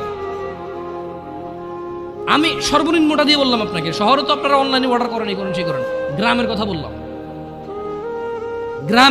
আপনাকে। বলছে যে গার্মেন্টস কর্মীরা সব মেয়েরা কেন কাজ করে, সবাই তো কমপ্লেন দিচ্ছে, আমি মনে বলতেছি কাজ করতে না, আমি বলছি না, কতগুলো বুঝের লোক আছে এখন বসে বসে কমেন্ট করবে, তো আপনি কি বলতে চাচ্ছেন ওরা কাজ করবে? আরে ভাই আমি কিছুই বলতে চাচ্ছি না, আমি বলতে চাচ্ছি যে এত যে সমালোচনা করেন, রাইট, ভুলকে তো ভুল বলতেছেন, কিন্তু দেখেন না কোন মেয়েটা গার্মেন্টসে কাজ করে, আপনার মতো কোনো পুরুষ বিয়ে করছে, আমার মতো কোনো পুরুষ বিয়ে করছে, 2টা বাচ্চা হইছে, পাড়া প্রতিবেশী 200 300 500 600 1000 টাকা করে হাওলাত নিয়ে চলে গেছে, 6 মাস আসতেছে না, ওই মেয়েটা গার্মেন্টসে কাজ করতেছে। মা বলতেছে তুই মরস না কা, তোর বিয়ে দিছে, তোর ঘর টিকলো না, দুনিয়ার আর সবাই জামাইয়ের ঘর করতেছে না, এখন যে জায়গায় বিয়ে দিছে ওই ছেলে মদ খায়, গাঁজা খায়, জুয়া খেলে, কাজ করে না, ঋণ করে চলে, ওটা ডেলি রাত্রে এসে মারে মেয়েকে, তো ডেলি মার খাওয়ার চেয়ে মেয়ে এসে বাপের বাড়িতে থাকে, বাপ মা বুড়ো হয়ে গেছে, ভাইয়ের বউর সাথে ঝামেলা, মা প্রতিদিন কাঁদে আর চোখের পানি মোছার বলে তুই মরস না কা, যেদিন ওই তোর লবণ দিয়ে কেন মেরে ফেললাম না। That's a real example and it's so true. আপনি হয়তো একটা ফ্ল্যাটে থাকেন, একটা গাড়ি আছে আপনার, অথবা গাড়ি নেই বাপের, আপনার 60,000 টাকা বেতনের চাকরি আছে, আপনি বোঝেন না এটা, বাট দিস ইজ রিয়েলিটি। আমি বলবো না যে গার্মেন্টসে সবাই এরকম না, গার্মেন্টসে তো 5 লাখ টাকা বেতনের মহিলা আছে চাকরি করে, সে চাকরি করে তার ভিন্ন কারণে, তার স্বামী এসে বলে যে কেন আমি তোমার ইনকাম কেন খাবো, আমি আর্ন করবো এবং আমি ব্যয় করবো, হু আর ইউ, তুমি কি কথা বলার এখানে, আমি কামাবো, খরচ ব্যয় ডিফারেন্ট থাকে, কেমন থাকে, কিন্তু যাদেরকে বেশি তিরস্কার করি আমরা। আর আপনি খারাপকে কি আমি ভালো বলতে বলছি, যে একটা পুরুষ বলুক তো ওর বোনকে চালায়, মাকে চালায়, বউকে চালায়, মেয়েকে চালায়, আর ওরা গার্মেন্টসে যা কাজ করতে চায়, পৃথিবীর কোন মানুষ কাজ করতে চায়? শোনেন, এখন তো ছোট, আপনারা বুঝতেছেন না, যেদিন চাকরিতে ঢুকবেন ওই দিন আপনি অনুভব করবেন যে পৃথিবীর কোনো মানুষ যদি কোনো অপশন থাকে যে চাকরি না করে খাইয়া পরে বাঁচে থাকা যাবে, ও চাকরি করবে না, ও বলবো যে আমি গাড়ি চালাবো না, বাট আমি চাকরি করবো না, আমি এমনি বেঁচে থাকবো খাইবো। অসুস্থ হলে যদি বেশি টাকা না লাগতো মানুষের, বোন বিয়েতে যদি টাকা না লাগতো মানুষের, বাজার করতে যদি টাকা না লাগতো মানুষের, অধিকাংশ মানুষ বলতো যে ভাই, যদি কেউ বলতো যে দিনে তোর একটা করে ঘুষি দিব আর পুরো দিন তোর থাকা খাওয়া শিখছে সব আমার, ভাই আসতে দিস ভাই, একটু প্রয়োজনে কম খাওয়াইস, কম কম পোশাক দিস, হাসবেন হয়তো আপনি, বাট এটা হয়তো হইতে পারতো হয়তো। কারণ আমরা তো দেখি চাকরিজীবীদের কি বিরক্তি, চাকরিজীবীদের যে চাকরি করা কি বিরক্তি। না, বিরক্ত হওয়া উচিত না, কর্ম করা উচিত। আমি রিয়েলিটি বলতেছি, মানুষের মানে এক্সপ্রেশনটা বলতেছি আপনাদেরকে।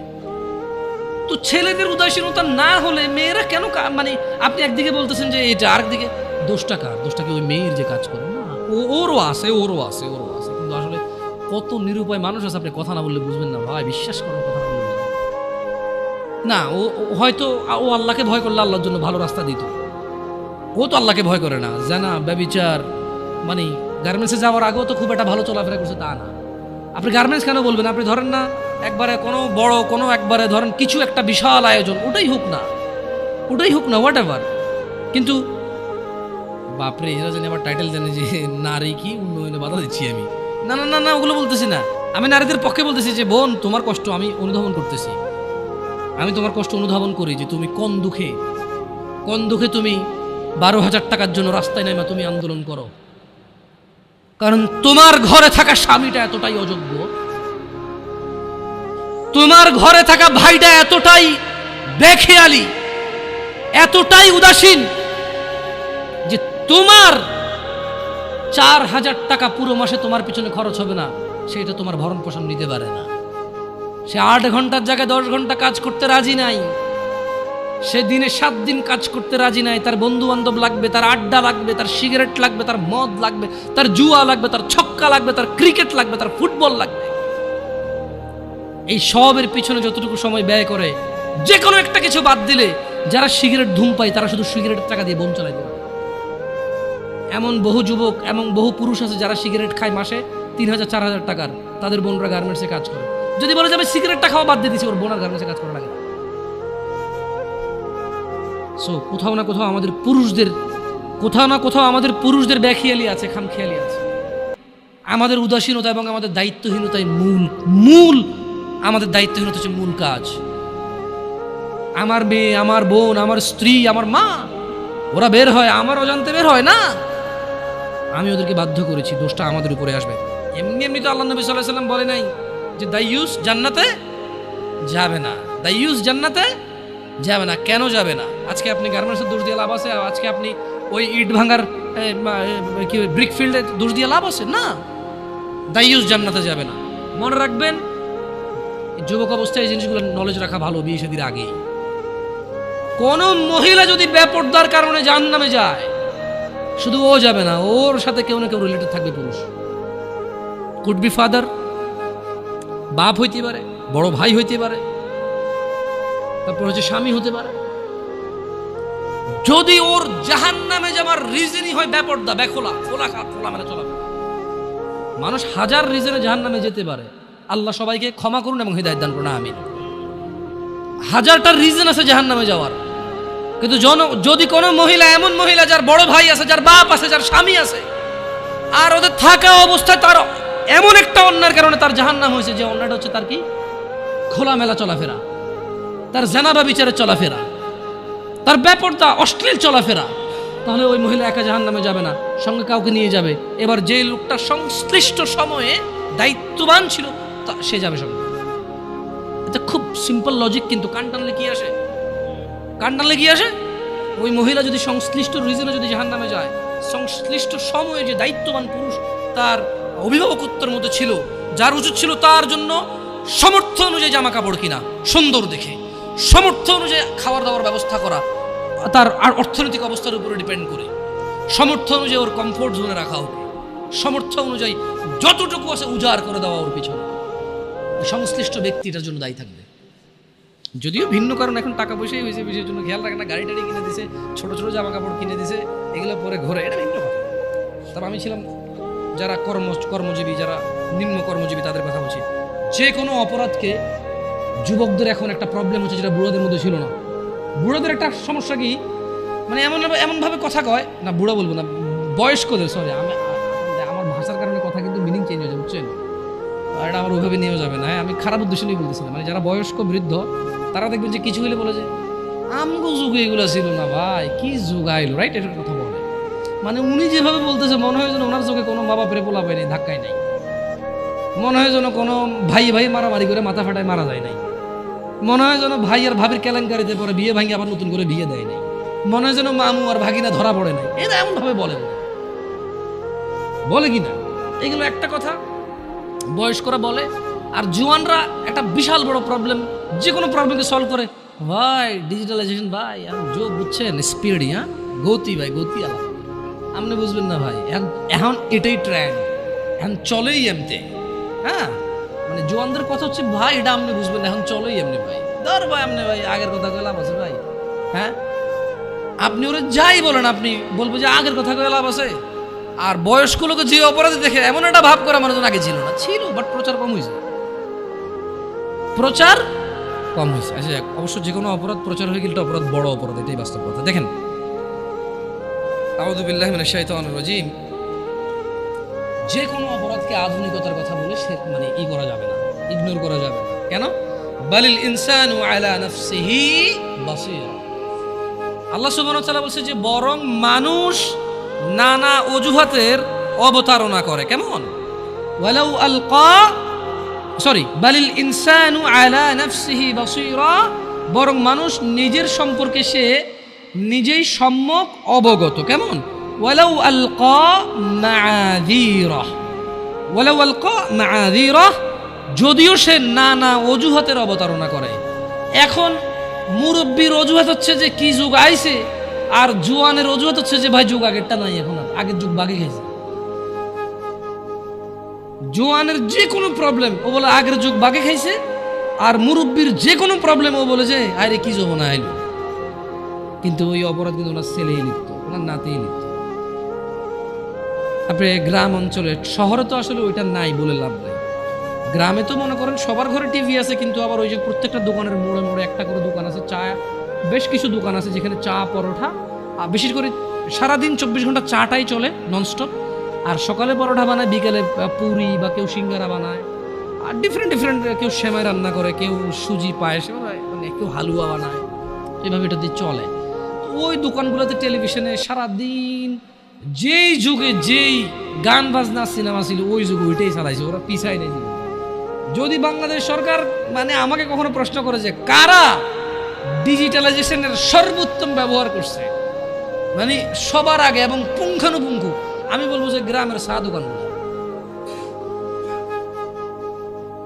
যেই যুগে যেই সিনেমা যতটুক খুইলা মেলা নাচ্ছে, ওই যুগে ওই সিনেমা ওই গান ওগুলোই ওরা চালাইছে ওদের টিভিতে। ওরা কোনোদিন পিছ ভাই সবার আগে ভাই চালাই দিত। বাপ দোকানদারি করে, ছেলে দোকানদারি করে, বাপ ছেলে দুজনের সামনে এইসব গান বাজনা। আর আপনাকে একটা কথা বলি, ওই দোকানের অধিকাংশ কাস্টমার কারা জানেন? যারা বসে বসে সিনেমা নাটক দেখে, অধিকাংশ 30-35 প্লাস মানুষ। কেন? 40 প্লাস 50 প্লাসই বেশি। কেন? 40-50 প্লাসই বেশি মানুষ। কেন? ছেলে বিদেশ আছে, টাকা পাঠায়, বাপে কাজ করে না, এখন আর আগে হাল চেষ্টা শেষ করতো, রাইট? তো এখন ওখানে জোয়ানদের সিরিয়াল কম কেন? কারণ মুরব্বী আছে তো ঢুকতে পারে না। এটা তো শহর না যে আবে তুই কেঠা, তুই কেঠা, এটা তো গ্রাম, তো তুই কেঠা গুলো ঘুষে না ভাঙে আমি কে মানি। ওখানে একটা এখনো হিসেব চলে যে অমুক চাস্তো চাষা, জ্যাঠতো চাষা, দাদার ভাইয়ের ভাই, দাদার শালার মামু, রিলেশন ওখানে খুব এফেক্ট আনে রাখে, বুঝছেন? আপনি জোয়ান মানুষ দোকানে ঢুকে কয়ে দেবেন যে ও বসে রয়েছে কেন, ওই বেটা সিগারেট খাইব টিভি দেখবো। আর আপনি যখন ঢুকে বসবেন ওলাটা কার রে, চরম বেয়াদব হইছে। আমগো যুগে তো আমরা মুরব্বী দেখলে জুতো হাত বকলে নিয়ে চলে আসছে, এতে দেখি আমি যে চেয়ারে টিভি চেয়ার, জিনিস কিন্তু একটাই, দুজনে চাইতেছে, কিন্তু ও ছোট তো চাইলে সমস্যা, বড়রা চাইলে সমস্যা। এটা কিরকম? ছেলে যখন বাপের সামনে সিগারেট খাইব, ও আমার সামনে সিগারেট খায়, বাপে যখন ছেলের সামনে সিগারেট খায়, টোটালি ফাইন। কাজ কয়টা? কাজ কয়টা? বাপের জন্য আর ছেলের জন্য গিয়া হইল না। না এখন আবার কিছু লোক উদাহরণ দেব, আপনি বাপ্পাটাকে কি এক মনে করেন? তাহলে মায়ের পায়ের নিচে কেন ছেলের জান্নাত? ও ভাই ওটা তো ঠিক আছে, কিন্তু অপরাধের ক্ষেত্রে তো সবাই সমান। কারণ অপরাধ তো বাপের সাথে করতেছে না, করতেছে কার সাথে? তো এই হলো যে মানে আমাদের ধরেন আধুনিকতা বলে মিথ্যা সান্ত্বনা দিয়ে সব কিছুকে উড়িয়ে দেওয়া। আল্লাহ সুবহানাহু ওয়া তাআলা কোরআনুল কারীমে আপনারা এই ওয়াল আদিয়াতি দবহা সূরাটা বারান কেউ, এই ওয়াল আদিয়াতি দবহা মানে এই সূরার মধ্যে খুব সুন্দর একটা আয়াত আছে। আমি প্রায় যখন মাগরিবের নামাজে এই সূরাটা পড়ি আমার মানে সুবহানাল্লাহ নিজেকে নিজে দাওয়াত দেওয়া হয়, নিজের ব্যাপারে নিজের উদাসীনতাগুলো ধরা পড়ে। কেন? ওখানে আল্লাহ তাআলা বলছে যে আউযু বিল্লাহি মিনাশ শাইতানির রাজীম, ইন্নাল ইনসানা লিরাব্বিহি লাকানুদ, নিশ্চয়ই মানুষ তার রবের প্রতি বড়ই অকৃতজ্ঞ। আল্লাহ স্বীকৃতি দিচ্ছে, আল্লাহ স্টেটমেন্ট দিচ্ছে, আল্লাহ ঘোষণা দিচ্ছে, আল্লাহ জানিয়ে দিচ্ছে মানুষকে মানুষের স্বভাব চরিত্র। ইন্নাল ইনসান, নিশ্চয়ই মানুষ, লিরব্বিহি, তার রবের প্রতি, লাকানুদ, বড়ই অকৃতজ্ঞ। ওয়া ইন্নাহু আলা যালিকা লাশাহীদ, এবং সে যে অকৃতজ্ঞ তার রবের প্রতি এই কর্মে সে নিজেই সাক্ষী। তো অকৃতজ্ঞ অনেকগুলো কারণের মধ্যে ছোট্ট একটা কারণ হিসেবে আল্লাহ বলছে যে ওয়া ইন্নাহু, সে তার রবের প্রতি তো খুব অকৃতজ্ঞ এবং এর জন্য সে নিজেই তার সাক্ষী।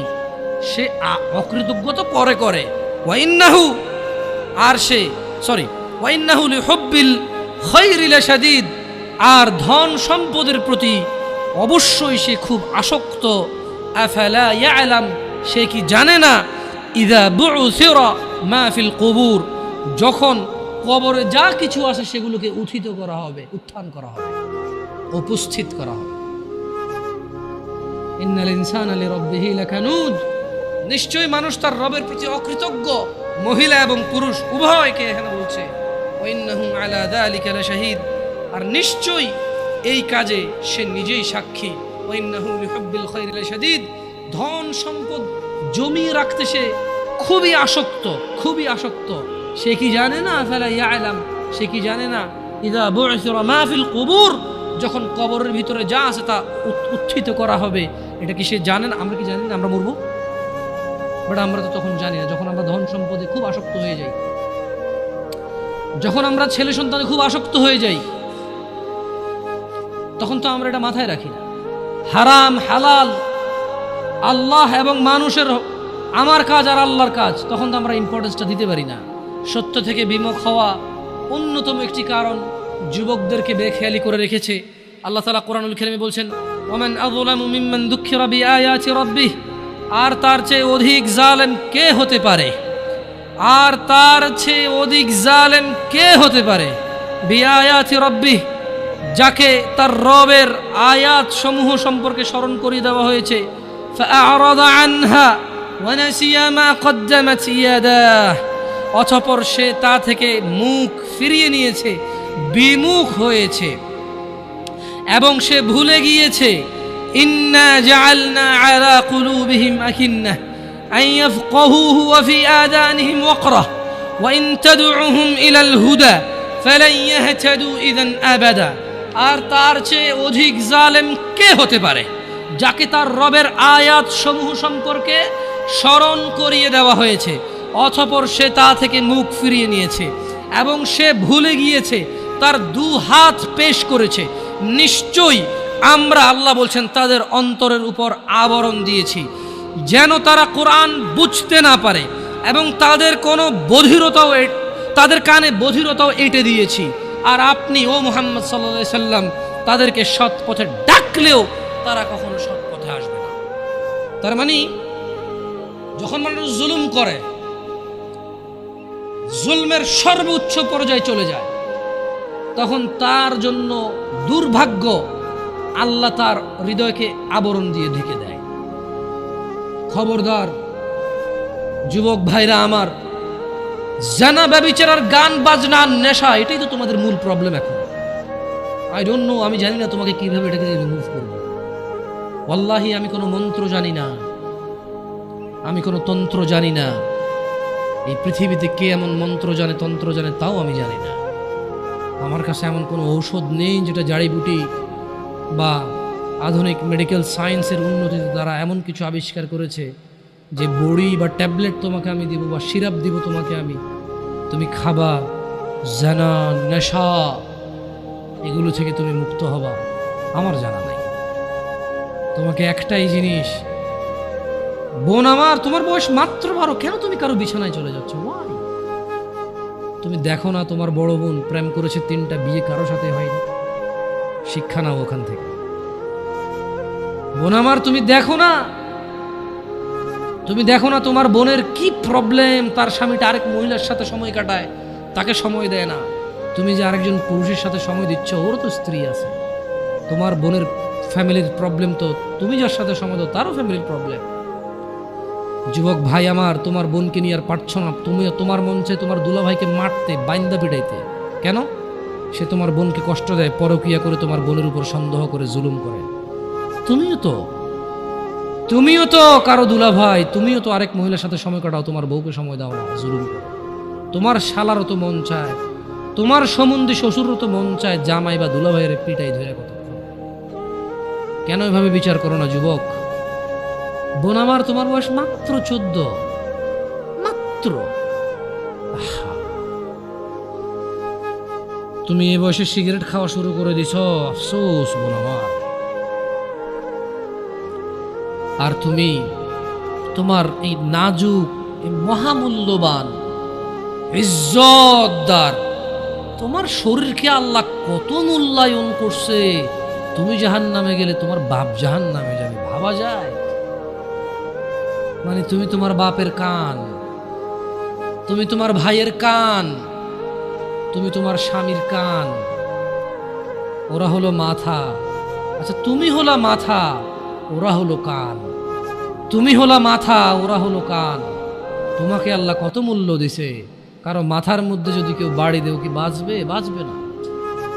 যত বড় ডাক্তার, কবিরাজ, যত উন্নত চিকিৎসায় নিয়ে যাক, যদি ওর মাথা ফেটে চৌচির করে দেয়, মস্তিষ্ক বেরিয়ে যায়, ওর বাঁচার চান্সেস কতটুকু আছে আর কতক্ষণ আছে? তোমাকে, তোমার এই ছোট্ট 3.5 হাত বডিকে আল্লাহ কত ইজ্জত দিছে, কত সম্মান দিছে। যদি কেউ তোমাকে জোর করে জানা করে, তাকে, সে যদি বিবাহিত হয়, তাকে জুমা মসজিদের সামনে অথবা মহাসমাবেশে প্রকাশ্যে কোমর পর্যন্ত গেড়ে পাথর মেরে মেরে মেরে ফেলতে হবে। কেন? সে তোমার গায়ে হাত দিবে। তোমার ইজ্জত, আবরু কত উপরে। তুমি কি আর আল্লাহর সৃষ্টি জাতা? আল্লাহর সৃষ্টি বনি আদম, ওয়ালাকাদ কাররামনা বনি আদম। আল্লাহ সুবহানাহু ওয়া তাআলা বলছে যে আমি বনি আদমকে কারাম করেছি, ওদেরকে আমি সম্মানিত করেছি। ওই সম্মানিত সম্প্রদায়ের সবচাইতে মূল্যবান তুমি। তোমার ব্যাপারে এই যে মানুষগুলো, এই যে পুরুষগুলো, আদম আলাইহিস সালাম ওনার উম্মতের নবী ছিল, কিন্তু মুহাম্মদ রাসূলুল্লাহ সাল্লাল্লাহু আলাইহি সাল্লামের উম্মত যত পুরুষ, এইবার সে রাজা মহারাজা, এইবার সে কিছু একটা, সে যদি পুরুষ হয়, সে যদি মুসলিম মনে করে নিজেকে, তাকে তার রাসূলটাকে বলছে, এই আমার উম্মত যদি তুই নিজেকে মনে করিস, তবে শোন, একজন উত্তম নেক সৎ স্ত্রী দুনিয়াতে যা আসে এর চাইতে বেশি মূল্যবান। তার মানে ওই যে পুরুষ তার কাছে মূল্যবান, যেই পুরুষের কাছে নেক স্ত্রী নেই, সেই পৃথিবীতে ধনী হতে পারবে না। ধন সম্পদ, ধনী দরিদ্র তো কিছুটা কাউন্ট হয়। স্বর্ণ আছে এত ভরি, রূপা আছে এত ভরি, জমি আছে এত বিঘা, গাড়ি আছে এতটা, ব্যাংকে টাকা আছে এতটুকু, কোম্পানির মালিক হলো $10,000 বিলিয়ন কোম্পানির প্রাইস, 2,000 কোটি টাকা কোম্পানির প্রাইস। এভাবেই তো ধনী দরিদ্র, বিল গেটস, ওই যে কি কয় এটাকে, কি আছে, আম্বানি টাম্বানি, এভাবেই তো ধনী দরিদ্র হিসাব দেয়, রাইট? কিন্তু যার কাছে যেদিন বিচার হবে কে ধনী ছিল কে দরিদ্র ছিল, সেদিন যার কাছে ন্যাক স্ত্রী থাকবে না, সে ধনীদের লিস্টে আসতে পারবে না। একজনের কাছে যদি পুরো পৃথিবী আর পৃথিবীতে যা আছে, একজনের কাছে যদি পুরো পৃথিবী আর পৃথিবীতে যা আছে সব কিছু থাকে, ন্যাক স্ত্রী না থাকে, আরেকজনের কাছে যদি শুধু না এক স্ত্রী থাকে, এটা বলে প্রমাণ হয় যে না এক স্ত্রী, তাহলে ইসলাম ওকে ধনী বলে, একে দরিদ্র বলে, একে মিসকিন বলে। বেচারা, ও তো লাইফে সুখী না, ও কি বেচারা, আহা ওর জীবন মিসকিন বেচারা। তোমাকে কত মূল্য দিছে চিন্তা করছো রাসূল সাল্লাল্লাহু আলাইহি সাল্লাম? তোমাকে এটা, তুমি যা তা নও। পুরুষ তোমাকে অ্যাচিভ করতে হয়, পাইতে হয়, অর্জন করতে হয়। তোমাকে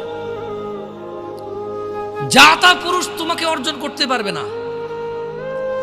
যে পুরুষ তোমাকে মূল্যায়ন করতে পারবে না, সেই পুরুষ তোমার সতীত্বের খেয়াল রাখতে পারবে না। যেই পুরুষ তোমার মূল্যায়ন করতে পারবে না, সেই পুরুষ তোমার সতীত্বের পরোয়া করতে পারবে না, মূল্যায়ন করতে পারবে না। এটার মর্ম, এটার ইজ্জত, এটার শান্তি সে জানবে না। মিসকিন বেচারা, বোকা, হতভাগা, পাগল, দরিদ্র, ফকির, জীবনে কিচ্ছু নাই ওর, যার কাছে তুমি নেই। বোন আমার, যার কাছে তুমি নেই তার কাছে পৃথিবীর কোনো সম্পদ নেই। বোন আমার, 12 বছর 15 বছর বয়সে তুমি কেন বিবাহের পূর্বে আরেকজনকে তোমার শরীর ধরতে দাও? আর যুবক ভাই আমার, কি বলিস কি তুই? এই পৃথিবী আর পৃথিবীতে যা আছে এর চেয়ে মূল্যবান হচ্ছে এই মেয়েটা। তো এরকম মূল্যবান একটা জিনিস ওর ধরে ছুঁয়ে তুই ওকে ওর মূল্য কমিয়ে দিবি? এত বড় জুলুম ওর প্রতি তোর। তুই আল্লাহকে ভয় করিস না, তাই বলে এতটা এতটা কি বলিস তুই? তুই কি কারো গাড়ির গ্লাস ভাঙছিস জীবনে? না। কেন? ওর লস হবে। তুই কি কোনোদিন কোনো মানুষকে ঘুষি দিছিস? না। কারণ তাহলে ও বেচারা কষ্ট পাবে। তুই কি জীবনে কারো পেটে ছুরি ঢুকাই দিছিস? না। ও মরে যাবে, তাহলে ওর ফ্যামিলি ক্ষতিগ্রস্ত, লসে পড়ে যাবে। তুই কি কারো টাকা মারছিস কোনোদিন? না। তাহলে ওর ফ্যামিলি টাকার কারণে কষ্ট পাবে। তাহলে তুই কেন তুই এত ছোট ছোট বিষয়গুলো খেয়াল রাখিস যে আরেকজনের লস হবে? তাহলে তুই এই মেয়েটার জীবনটাকে তুই কি করলি? তুই পুরো পৃথিবী আর পৃথিবীতে যা আছে সবকিছু বিক্রি করলে যে সম্পদ হবে, সবকিছু অর্জন করলে যে অর্জন হবে, এর চাইতে মূল্যবান তুই ওকে সতীত্ব থেকে বের করে নিয়ে আসলি। তুই তোর সামান্য ডিজায়ার ফুলফিল করার জন্য, যেটা আল্লাহ তোর জন্য বৈধ করেছে, কবুল বললে তোর বাপের দোষ, আল্লাহর তো দোষ না। তোর বাপের দোষ, সমাজের তো দোষ না। তোর বাপ তোকে বিয়ে করে না ভাই আমার। তোর বাপ মনে করে তুই ছোট, 18 বছর বয়স তোর। তোর বাপ মনে করে তোর বাপ 16 বছর বয়সে হস্তমৈথুন করছে, তোর 22 বছর, তুই এখনো ছোট, নুনু খাস, দুধু খাস। তোর বাপের অজ্ঞতা, ইসলামের দোষ দিবি কেন তুই এটা? তোর বাপ 13 বছর বয়সে চাস্তবন জাটতবন নিয়ে পালাই গেছে, এরপরে সবাই মিলে ধরে আনছে। এরপরে তোর বাপের তোর দাদারা বলছে কলিযুগ, কলিযুগ শেষ হয়ে গেছে। 20 বছর আগের কথা বলতেছে। তোর বাপ 14 বছর বয়সে লুকায় লুকায় খেরেছিন ওই কি। আরে ভাই, আপনি শহরের ভাই, শহরের বয়স করতে হয়েছে। হ্যাঁ, আর সব মানুষ শহরে গেলাম, আমি দেখছি তো। ঢাকা শহর খালি হয়ে যায় কেন তাহলে ঈদে? আমারে বলিন না যে আমরা না ঢাকা শহরে থাকি, কিছু বুঝি না। হ্যাঁ, এবার বলবেন না আমাকে, আমি বাংলা পড়ি না, একটু একটু পড়ি, এবার বলার দরকার নেই আমাকে। না, আমরা জানি আপনার সব মানুষই গ্রামের, ঢাকা শহর ঈদ হলে সব খালি হয়ে যায়, কই যায় না। হ্যাঁ, তো তোর বাপ ওই যে এখন কেউ বলি না যে সুপারি বাগান চেনেন না, ওই যে খেরের চিন, এগুলো বোঝেন না, বললেন না আমার যে কন্টেক্সটে কথা বলো না, বুঝে আসে না। হ্যাঁ, একটু শিখলে তো বলার দরকার নেই। কেমন? আমি জানি আপনি বোঝেন না, বুঝের ভান করা দরকার। আচ্ছা, তো তোর বাপে 14 বছর বয়সে এই বাঁশবাগান আশবাগানে যে জেনা লিপ্ত ছিল, তোর বয়স 25, এখনো ছেলেটা বড় হয়নি। তো দোষ ইসলামের এখানে? তোর বাপের, তোর জান্নাতের প্রতি পরোয়া নেই, তোর টাকার প্রতি পরোয়া আছে। তোর বাপ তোর জান্নাত সেভ করতে চায় না, তোকে নাকি ভালোবাসে। তোর বাপ তোর ইজ্জতের পরোয়া করে না, তোকে নাকি ভালোবাসে। তুই নাকি ভালো মানুষ। পৃথিবী আর পৃথিবীর সবচেয়ে সম্পদশালী জিনিসটাকে শুধু একটা এই মুখে মুখে চুমু দিয়ে একটা ওই যে এভাবে ছবি তুলেছি, এভাবে এভাবে,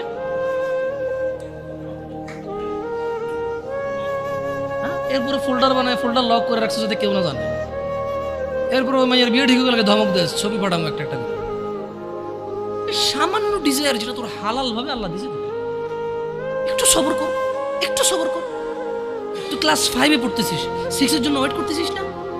তুই ক্লাস 8-এ পড়িস ভাই আমার, ছোট পিচ্ছি সোনামণি ভাই আমার।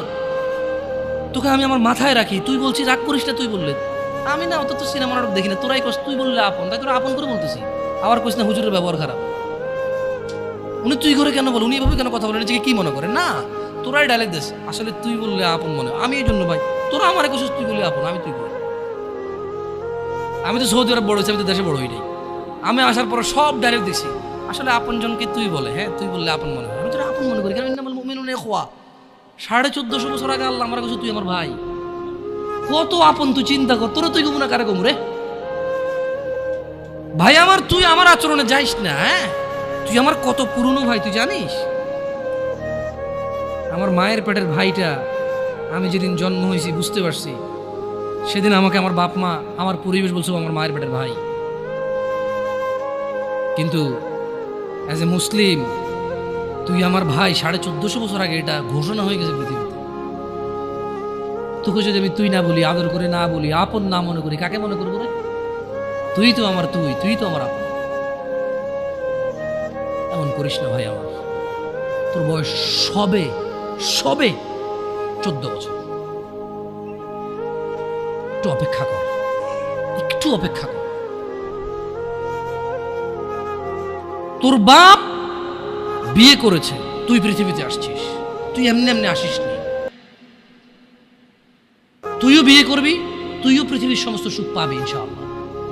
তোর ছেলে সন্তান এমনি এমনি আসবে না, তুইও আল্লাহর দেওয়া নিয়ামত উপভোগ করবি এবং আল্লাহর প্রশংসা করবি। অপেক্ষা কর ভাই আমার, অপেক্ষা কর। খবরদার, বেখেয়ালি হওয়া যাবে না, বেখেয়ালি হওয়া যাবে না। আর নিজের সামান্য ডিজায়ারকে ফুলফিল করার জন্য পৃথিবীর সবচেয়ে দামি সম্পদটাকে সবচাইতে সস্তা নিকৃষ্ট করে দেওয়া যাবে না। কেমন? বিয়ের পূর্বে কোনো মেয়ের গায়ে হাত দিবি না ভাই আমার, খবরদার। বিয়ের পূর্বে কোনো মেয়ের সাথে কথা বলবি না, খবরদার। তোর যোগ্যতা নেই ওর সাথে কথা বলার। তুই কে রে? বামন হয়ে চাঁদের দিকে হাত বাড়াবি না। আমার বোনরা চাঁদ। ওয়াল্লাহি যেদিন ইসলামী শাসন আসবে, যেদিন ইমাম মেহেদী আসবে, যেদিন ঈসা আলাইহিস সালাম আবার আসবে, ওনার বন্ধের উপর যারা হাত দেবে উনি হাত কেটে ফেলবে। তুই বামন হয়ে চাঁদের দিকে হাত বাড়াইস না। আমার বোনরা চাঁদ। ইসলাম মেয়েদেরকে চাঁদ বলেছে, আর তোকে বামন বলেছে বেটা। তুই বেটা ছেঁড়া খাতায় শুয়ে লাখ টাকার স্বপ্ন দেখিস, বিয়ের আগে মেয়ের গায়ে হাত দিস। তোর সাহস কত? তোর সাহস কত?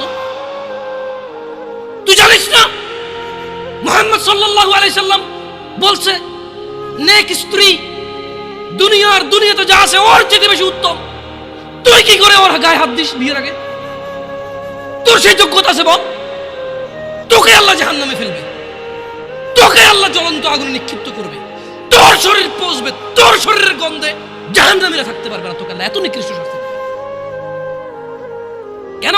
কারণ তুই এত বড় জঘন্য কাজে লিপ্ত হয়েছিস। আমারে বুঝাস না মেয়েরা খারাপ, মেয়েরা খারাপ। আমি তো এত খারাপ দেখি না রে, তুই কোথায় তো খারাপ দেখিস? আমি তো দেখি তুই বেটা টেনে পড়িস মাত্র। তোকে আমি ছোট করে দেখছি না বেটা। তুমি বের হও, ছবি পাঠাও, নাহলে হাত কেটে ফেলবো আমি। দেখো আমি বিষের বোতল নিয়ে আসি, ছবি পাঠাও। তুই বেটা আমার বোনটাকে বেটা ফুসলেছিস বেটা। ফাজিল, মেয়েরা খারাপ, মেয়েদের খারাপের কারণে দুনিয়া। তুই কে রে? তুই কি মেয়েরা খারাপ? শোন, আমাদের গ্রামে প্রবাদ আছে, ধর্মীয় কথা না এটা। এখন যেটা বলছি এটা প্রবাদ, এটা ধর্মীয় কথা না। কোনো মেয়ের দেখবেন হাঁটুর উপরে কাপড় ওঠে আর নামে না বেটা। তুই উঠাইছস হাঁটুর উপরে কাপড়, ও উঠায়নি। হাঁটু পর্যন্ত তুই উঠাইছস, আর এখন সে নামাচ্ছে না। তুই মনে করিস তুই বেঁচে গেছিস না? তুই মনে করিস তোর জিনাই জেনা না? না বেটা, ও তোর সাথে জেনা করেছে, এরপরে তোকে বাদ আরেকজনের সাথে করবে, আরেকজনের সাথে করবে। আর তুই সূচনা, তুই ওকে শিখাইছিস, এটা সবগুলো তোর উপরে আসবে। তুই নিজের ছোট পাপিষ্ট মনে করিস না? তুই মনে করিস কি হয়েছে, আমি তো একটা চুমাই নিছি। আমি তোকে বলছি ছবি তুলে পাঠাও, টয়লেটে যাও, ব্লাউজ খুলে ছবি তুলে পাঠাও, জামা খুলে ছবি তুলে পাঠাও। বেটা ফাজিল, আল্লাহ তোকে হিদায়েত দিকে। আমিন। ভয় পা, ভয় পা, আল্লাহকে ভয় পা ছোট ভাই আমার। সবাই বুড়া হয়ে মরে না, বহু মানুষ যৌবন্ত অবস্থায় মরে যায়। ছোট ভাই আমার, তোর ঘরেও বোন আছে, ভয় পা, আল্লাহকে ভয় পা। তুই এত বড় অপরাধে লিপ্ত হইস না। তুই মেয়েদের হাঁটু পর্যন্ত কাপড় তুলিস না, খবরদার, খবরদার, তুই এটা করিস না। মানুষ তো বেশি নাই, তারপর আলহামদুলিল্লাহ সবাইকে কবুল করুন, যেহেতু ঘরোয়া পরিবেশে। বলেন তো কোনো মেয়ে, আপনার বয়স তখন 16 বছর ছিল আর কি, আচ্ছা যান, কোনো একটা 14 থেকে 18 বছরের মেয়ে আপনাকে বলছে চলো আমরা একসাথে থাকি, বলে 1 লাখ একটা পাবি না, 1 লাখ আমি বলে দিচ্ছি। চ্যালেঞ্জ হলে আসিও, তুমি প্রমাণ করে দিয়ে যাও। এই মেয়ে কি বলে, মেয়েরা প্রেম হারাম ইসলামে, ইসলামে বিয়ের পূর্বে সম্পর্কই হারাম, কিন্তু এর মধ্যেও কোনো মেয়ে ছেলেকে বলে না কিস করো, আমাকে একটা তোমার লুঙ্গি খুলে ছবি পাঠাও, বলে না। প্রত্যেকটা ছেলে বলে, এভরি সিঙ্গেল ছেলে বলে এটা।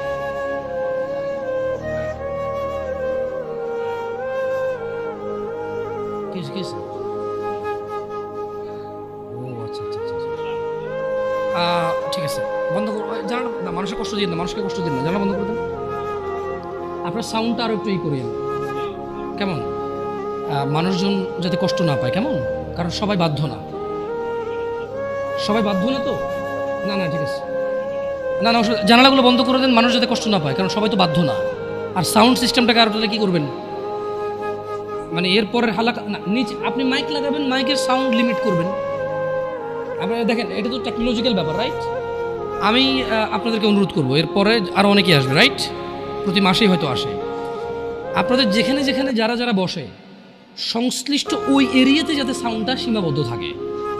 নিচতলায় তো আর এখানকার সাউন্ড যাবে না, নিচতলায় আলাদা একটা সাউন্ড ওই লাগাই দেন, মাইক্রোফোন লাগাই দেন, মানে স্পিকার, সরি নিচতলায় কি আর একটা, আর মাটিতে বাড়ি দিলে কে চেতে ওঠে, ওটা তো হয়। যাই হোক, তো তোমরা এই অন্যায়টা করবা না। আর যদি তোমাদের মনে হয় যে না, তোমাদেরকে কোনো 16 বছরের 17 বছরের যুবতী মেয়ে বলছে যে মানে আজে বাজে অফার করছে, আমাকে বলিও। আমার ফেসবুক আইডি তো জানাই আছে না, আমাকে বলে ভাই ভাই ভাই এক আজব ঘটনা ঘটে গেছে ভাই, 16 বছরের মেয়ে আমাকে বলতেছে আজে বাজে কথা। না, মনে রাখবা, তোমরা যারা মেয়েদেরকে এত বিচ্ছিরিভাবে ফেসবুকে কমেন্টস করো না, খারাপকে খারাপ বলবো, এটা আমি জানি, খারাপকে খারাপ বলতে হয়, কিন্তু তুমি মনে রাখবা, তোমার মতো আমার মতো কোনো ছেলে দায়ী এটা। কারণ আমার মনে হয় না কেউ প্রুভ করতে পারবে যে কোনো বিবাহ হয় নাই এমন মহিলা ছেলেদেরকে আজে বাজে প্রস্তাব দেবে, আমার মনে হয় না। হ্যাঁ, বিবাহের পূর্বে দিতে পারে কারা, যাদেরকে 12 বছর 13 বছর থাকা অবস্থায় তাদেরকে তাদের বয়ফ্রেন্ডরা আজে বাজে পথে নিয়ে চলে গেছে, সেটা ডিফারেন্ট ইস্যু হতে পারে। বাট নর্মালি যে কোনো ছেলে যে কোনো মেয়ের সাথে পরিচয় হলেই কিন্তু আজে বাজে প্রস্তাব দেওয়া শুরু করে। আল্লাহ আমাদেরকে বোঝার তৌফিক দান করুন। আর যুবক ভাইরা আমার, মনের দাসত্ব করা যাবে না। আল্লাহ সুবহানাহু ওয়া তাআলা কোরআনুল কারীমে বলছেন, ওয়ামা উবাররিউ নাফসি, সূরা মানে ইউসুফ আলাইহিস সালামের এই ঘটনাটা আমাদের জন্য খুবই প্রয়োজনীয়। কেন? এখানে আল্লাহ সুবহানাহু ওয়া তাআলা সূরা ইউসুফের মধ্যে ইউসুফ আলাইহিস সালামের একটা তথ্য তুলে দিয়েছেন আমাদেরকে। কি? ওয়ামা উবাররিউ নাফসি, ইউসুফ আলাইহিস সালাম বললেন, আর আমি নিজেকে নির্দোষ মনে করি না। ইউসুফ আলাইহিস সালাম কি বললেন? কি বলছে? ওয়ামা উবাররিউ নাফসি, আর আমি নিজেকে নির্দোষ মনে করি না। ইন্নান নাফসা লাআম্মারাতুন বিসসুই ইল্লা মা রাহিমা রাব্বি ইন্না রাব্বি গফুরুর রহিম। তিনি বলছেন যে আমি ইউসুফ আলাইহিস সালাম নিজেকে নির্দোষ মনে করি না, কেননা নিশ্চয় মানুষের নফস খারাপ কাজের নির্দেশ দিয়েই থাকে। তিনি কেন নিজেকে নির্দোষ মনে করে না? তিনি বলছে কারণ মানুষের যে নফস, যে সেলফ আছে, এটা খারাপ কাজের নির্দেশ দিতেই থাকে, কিন্তু সে নয় ইল্লা মা রাহিমা রাব্বি, কিন্তু সে নয় যাকে আমার রব দয়া করেন। তার মানে এই পৃথিবীতে ইউসুফ আলাইহিস সালাম বলতে চাচ্ছেন যে আমি নিজেকে নির্দোষ মনে করি না, তবে ওই লোকটা যাকে আমার রব দয়া করছে, নিশ্চয়ই আমার রব অতীব ক্ষমাশীল। তার মানে যদি আমরা আমাদের হৃদয়কে যদি আমরা চাই যে আমাদের হৃদয় আমাদেরকে জানার দিকে না ডাকুক, নেশার দিকে না ডাকুক, ব্যভিচারের দিকে না ডাকুক, জুলুম, অত্যাচার, সুদ, ঘুষের দিকে না ডাকুক। যদি এটা আমি চাই, তাহলে আমি আমার রবের দয়া প্রত্যাশী হতে হবে এবং নিজেকে এমন কর্মব্যস্ততায় রাখতে হবে যেই কর্মফলে রব আমার উপর সন্তুষ্ট হয়ে আমাকে দয়া করবে, এবং সেই দয়ার বদৌলতে আমার হৃদয় বা আমার নাফস আমাকে খারাপ কাজের আদেশ দিতেই থাকবে না। আল্লাহ তাআলা কোরআনুল কারীমে আরো বলছেন, ওয়ানাফসিন ওয়ামা সাওয়াহা, শপথ নফসের এবং যিনি তা সুবিন্যস্ত করেছেন তার, ফাআলহামাহা ফুজুরাহা ওয়া তাকওয়াহা, তারপর তাকে তার সৎ কাজের এবং তার অসৎ কাজের জ্ঞান দান করেছেন। একটা জিনিস খেয়াল করে দেখেন, আল্লাহ সুবহানাহু ওয়া তাআলা কি বলছেন, ওয়ানাফসিন ওয়ামা সাওয়াহা। আল্লাহ কসম করতেছে যে শপথ নফসের, মানে যে আমাদের সেলফ, ভিতরে যে আমাদের সেলফটা আছে, নফস আছে, বাংলা কি করে এটা? না, নফসের বাংলা হচ্ছে কি আত্মা, না আত্মা না বাবা। হ্যাঁ, নফস তো বুঝছেন আপনারা, কঠিন বাংলা, এটা জানতে হবে কারো থেকে ভালো, যারা ভালো বাংলা গ্রামার বোঝে। তো আল্লাহ তাআলা বলছেন যে শপথ নফসের, কারণ নফস হচ্ছে কি যে জিনিসটা আমার মানে ব্যক্তি সত্তা আর কি, এটা খুব অপরাধ প্রবণ হয় আর কি ব্যক্তিগতভাবেই। তো তিনি বলছেন যে ফাআলহামাহা ফুজুরাহা ওয়া তাকওয়াহা, শপথ ওই নফসের যেই নফসকে আল্লাহ তাআলা সৎ কাজ এবং অসৎ কাজের জ্ঞান দিয়েছে। তার মানে আমরা বলতে পারবো না যে আমরা যে অসৎ কাজ করি আমরা নির্দোষ, কারণ আল্লাহ তো এটা আমাদেরকে কি দিয়েছে, জ্ঞান দিয়েছে কোনটা ভালো কোনটা খারাপ।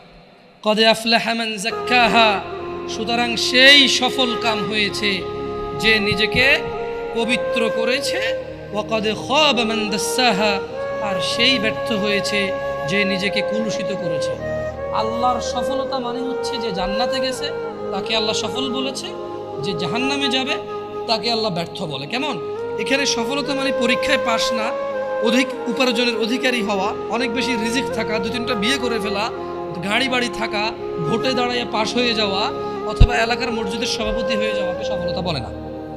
আল্লাহ সুবহানাহু ওয়া তাআলা যখন কোনো সফল কাম কাউকে বলে, আল্লাহ এটা মিন করে, এবং এটাই মূল উদ্দেশ্য যে সফল মানে হচ্ছে জান্নাতি। সফল মানে কি? যে লোক জান্নাতে যায় নাই সে সফল হয় নাই, যে লোক জাহান্নামে গেছে সে সফল হয় নাই, সে ক্ষতিগ্রস্ত হয়ে গেছে। কেমন? এইটা আমাদেরকে খেয়াল রাখতে হবে আমার ভাইয়েরা। আমাদের নফসের প্রতি আমাদের দুর্বলতা থাকবে, এটা ন্যাচারাল বিষয়।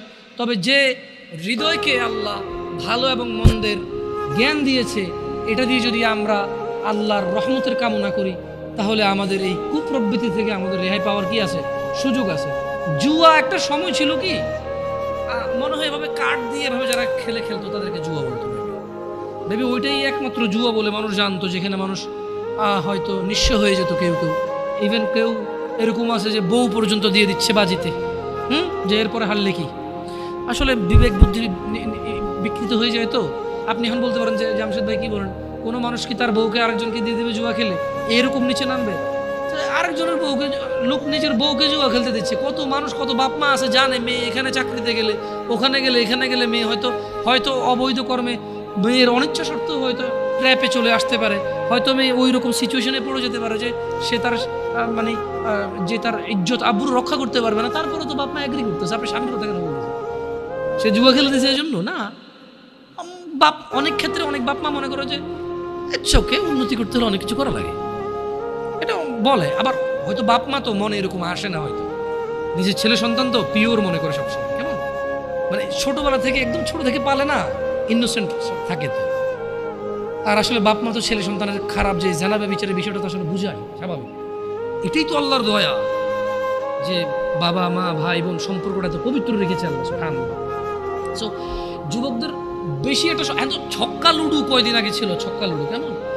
এটা তো এটা আমি বলছি যে কি এটাকে জুয়া বলে আর কি, তো এটা তো জুয়া। প্রবলেম হচ্ছে এখন ইউটিউবে ওয়াজ দেখতে গেলেও জুয়ার অ্যাড আসে। মানে একটা সময় জুয়া খেলতো মানুষ, ফসলি জমিন কেটে ফেলছে মধ্যখানে গিয়ে, একটা কারো পরিত্যক্ত বাড়ি, প্রচুর গাছপালা, ভিড়, কবরস্থান, ওটার ভিতরে ঢুকে কার্ড খেলতো। হ্যাঁ, অথবা কারো বউ আজকে বাসা নেই, বলছে দোস্ত চলে আসো আমার এখানে হবে। আরো বড় লোকেরা বাগান বাড়ি বানাই ফেলছে জুয়া খেলার জন্য, নেশা করার জন্য।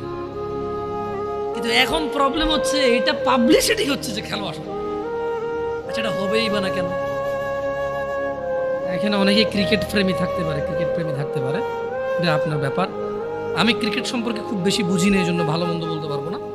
তবে এতটুকু বলবো, কোয়েশ্চেন করবো আর কি। ক্রিকেট তো এখন অনেকে পেশা হিসেবে নিয়েছে, রাইট? তো প্রতি বছর সার্কুলেশন দিয়ে বাংলাদেশ জাতীয় দলে কতজন খেলোয়াড় নেওয়া হয়?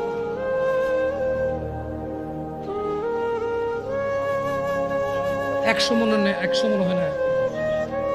100 খেলোয়াড় তো নিয়োগ হয় না। 16 কোটি মানুষ কিন্তু উদ্বুদ্ধ হয়ে খেলাতে। অমুকে গাড়ি করে ফেলছে ক্রিকেট খেলে, তমুকে বাড়ি করে ফেলছে ক্রিকেট খেলে, অমুককে সারা দেশে চিনে গেছে, অমুক সেলিব্রিটি হয়ে গেছে, রাইট? একটা দেশের যারা দেশের অর্থনীতি নিয়ে কাজ করে, আমি জানি না ওনারা কি চিন্তা করে আল্লাহু আলাম, হয়তো তাদের চিন্তা আরও বেটার, হয়তো আমার অল্প জ্ঞানে বুঝে আসে না আর কি। তাই আমি ওনাদের দোষ ধরবো না। তবে আমার অবুঝ মনে প্রশ্ন জাগে, 50 জন মানুষ নিয়োগ হয় না একটা চাকরিতে। পুরো বছরে 365 দিনে 50 জন মানুষ চাকরি করার সুযোগ নাই, কিন্তু পুরো রাষ্ট্রের মানুষ এটাতে পরিশ্রম করে, শেখে। আর তুমি বলবো যে ভাই খেলাধুলা এটা আসলে মনকে তৃপ্তি দেয়। এটা যদি শুধুই এক্সারসাইজ আর টাইম পাস হইতো, তাহলে এত সিরিয়াসলি কেন পোলাপান স্কুল কামাই করে এটা খেলে? যদি এটা শুধুই টাইম পাস আর এনজয় হইতো, তাহলে আরো এই যে বাজিটা যেগুলো কেন হবে? আর নতুন করে তো এগুলোও দেখি, হাতের মধ্যে রবার নেয়, দুই বন্ধু মুখের মধ্যে বাঁশি ঢুকাই দেয়, এইভাবে রবার টান দিয়ে আমার বাঁশি বাজলে হেরে গেছে। দেখছো, ওইটাও খেলা। কিন্তু তো খেলা তো বহু। আমরা ক্রিকেট খেলাকে যখন আমরা অত প্রমোট করি না, বা ক্রিকেট না, যত খেলা যেটা 10-12 জনে খেলে, এদের এক্সারসাইজ হয়, বাকিরা শুধু ঘন্টার পর ঘন্টা ওয়েস্ট হচ্ছে। আমি ক্রিকেট বলবো না এবার, কারণ আমার দরকার নেই নাম দেওয়ার। আসলে খেলা অনেক রকম হইতে পারে। মানে আমরা যখন এই জিনিসগুলোকে, আমি বলবো যে যখন এটাকে যখন আমরা প্রমোট করি না, অনেকে ভুল বোঝে যে আমরা সেকেলে মানুষ বুঝি না, ওরা একটু টাইম পাস করে না। এটা শুধু টাইম পাস হলে এরকম বলতাম না। আমাদের আপত্তি লাগে কোন জায়গাগুলোতে, যখন 11 জন বা 20 জন 22 জনে খেলে, 11 কোটি 20 কোটি মানুষ পুরো পৃথিবীতে যখন ইন্টারন্যাশনাল ভাবে হয়, তখন বিলিয়ন্স মানুষ যখন বসে বসে এটা 1 ঘন্টা দেখলে 1 বিলিয়ন ঘন্টা, 24 ঘন্টায় একদিন অফিসিয়াল ডিউটি মানুষের 8 ঘন্টা, তাহলে কত লক্ষ কোটি শ্রমবাজার নষ্ট হয়েছে। 8 জন মানুষ যদি 1 ঘন্টা দেখে, 1 জন মানুষ একদিন কাজ করলে যা উপার্জন করে রাষ্ট্র সমৃদ্ধ হবে।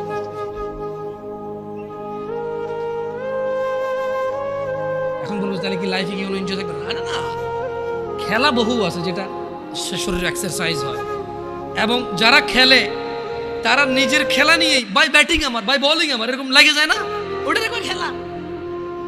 বাকিরা তো কিছুই কোনো অ্যাক্টিভিটি নেই, ওর খেলা হইলো কেমন? এটা খেলা দেখাও, খেলা নেই। আল্লাহ আমাদেরকে বুঝে তৌফিক দান করুন। দেখুন, জুয়া মানে আপনি যে আগামী 2030-35 সালের মধ্যে যাদের বয়স 25-30 হতে পারে, আল্লাহু আলাম, কঠিন হয়ে যাবে জুয়া যে হারাম এটা বোঝানো। 1 নাম্বার কঠিন হবে এটা। 2, কোন রকম যদি বুঝাইতেন কোরআনের আয়াত দিয়ে যে জুয়া হারাম, তাহলে ও যে ব্যাটিং করতেছে, বেট করতেছে, বাজি ধরতেছে, ওইটা যে জুয়া, এটা আপনি বুঝে দেবেন। আপনি কি আজকের যুগে কাউকে বুঝাইতে পারেন ব্যাংকের চাকরি শুধু হারাম? বলেন না, আপনি কোন ভাই, কে আপনি? ভাই আসেন, আমার সামনে আসেন, যে আপনি মহান, আপনি বুঝাই দিচ্ছেন একজন কাউকে যে এটা হারাম, আর সে ছেড়ে দিছে। হাতে গোনা ইল্লা মাশাআল্লাহ। আজকের দিনে সুদী ব্যাংকে উপার্জনকে যেমনটা হারাম প্রমাণ করা সো টাফ হয়ে গেছে, 2030-35 সাল যেভাবে চলতেছে, যদি এভাবে চলে, যেভাবে ইউটিউবে অ্যাডভার্টাইজ আসতেছে, তো মনিটাইজেশন করে যে অ্যাড দিচ্ছে গভর্নমেন্ট, মানে যারা অ্যাডে টাকা কামাচ্ছে, ওই বেটা অ্যাড ওখান থেকে টাকা পাওয়ার জন্য বা অ্যাড দেওয়ার জন্য তার নাম, ঠিকানা, আইডি, বিজনেস ট্রেড লাইসেন্স এগুলা না দিলে তো অ্যাড দেওয়ার অথরিটি পায় না সে ফেসবুকে বা ইউটিউবে। আপনি মনে করেন যে আপনি একটা কোম্পানি চালান, এটা আপনি অ্যাড দিবেন ফেসবুক, ইউটিউবে, তো যাদের থেকে আপনি ডলার নিয়ে অ্যাড দিবেন তাদেরকে আপনার নাম, আইডি কার্ড, আপনার ঠিকানা, আপনার ট্রেড লাইসেন্স, ট্রেডমার্ক, আপনার গভর্নমেন্টের অমুক অনুমতি, গভর্নমেন্ট থেকে তুমুক অনুমতি, এসব আছে কি না সব জমা দিবেন, তারপরে সে আপনাকে অ্যাকাউন্ট দিবে, অ্যাকাউন্ট থেকে আপনি অ্যাড চালাবেন।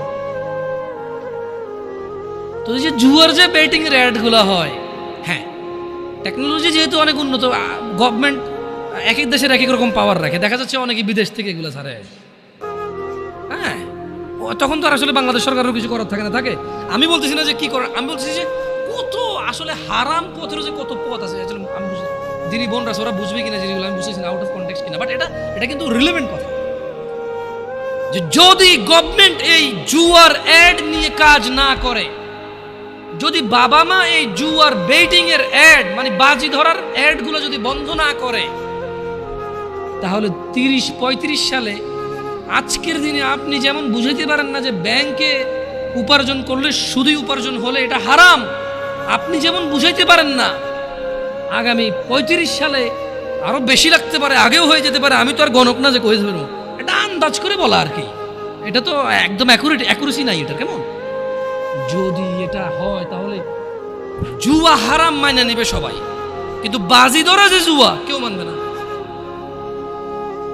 ওয়াল্লাহি আমার ভয় হয় প্রত্যেক মুসলিম সুদ হারাম মেনে নেয়, সুদী ব্যাংকে কাজ করলে যে সুদ হয় কেউ মানে না। আজকে যদি এগুলোকে না থামানো হয়, আমরা যদি আমাদের ছেলে সন্তানকে না বুঝাই, ভাই বোনদেরকে না বুঝাই, তাহলে জুয়া খেলা হারাম আমরা বুঝাইতে পারবো, কিন্তু বাজি ধরা যে জুয়া এটা আমরা বুঝাইতে অক্ষম হব।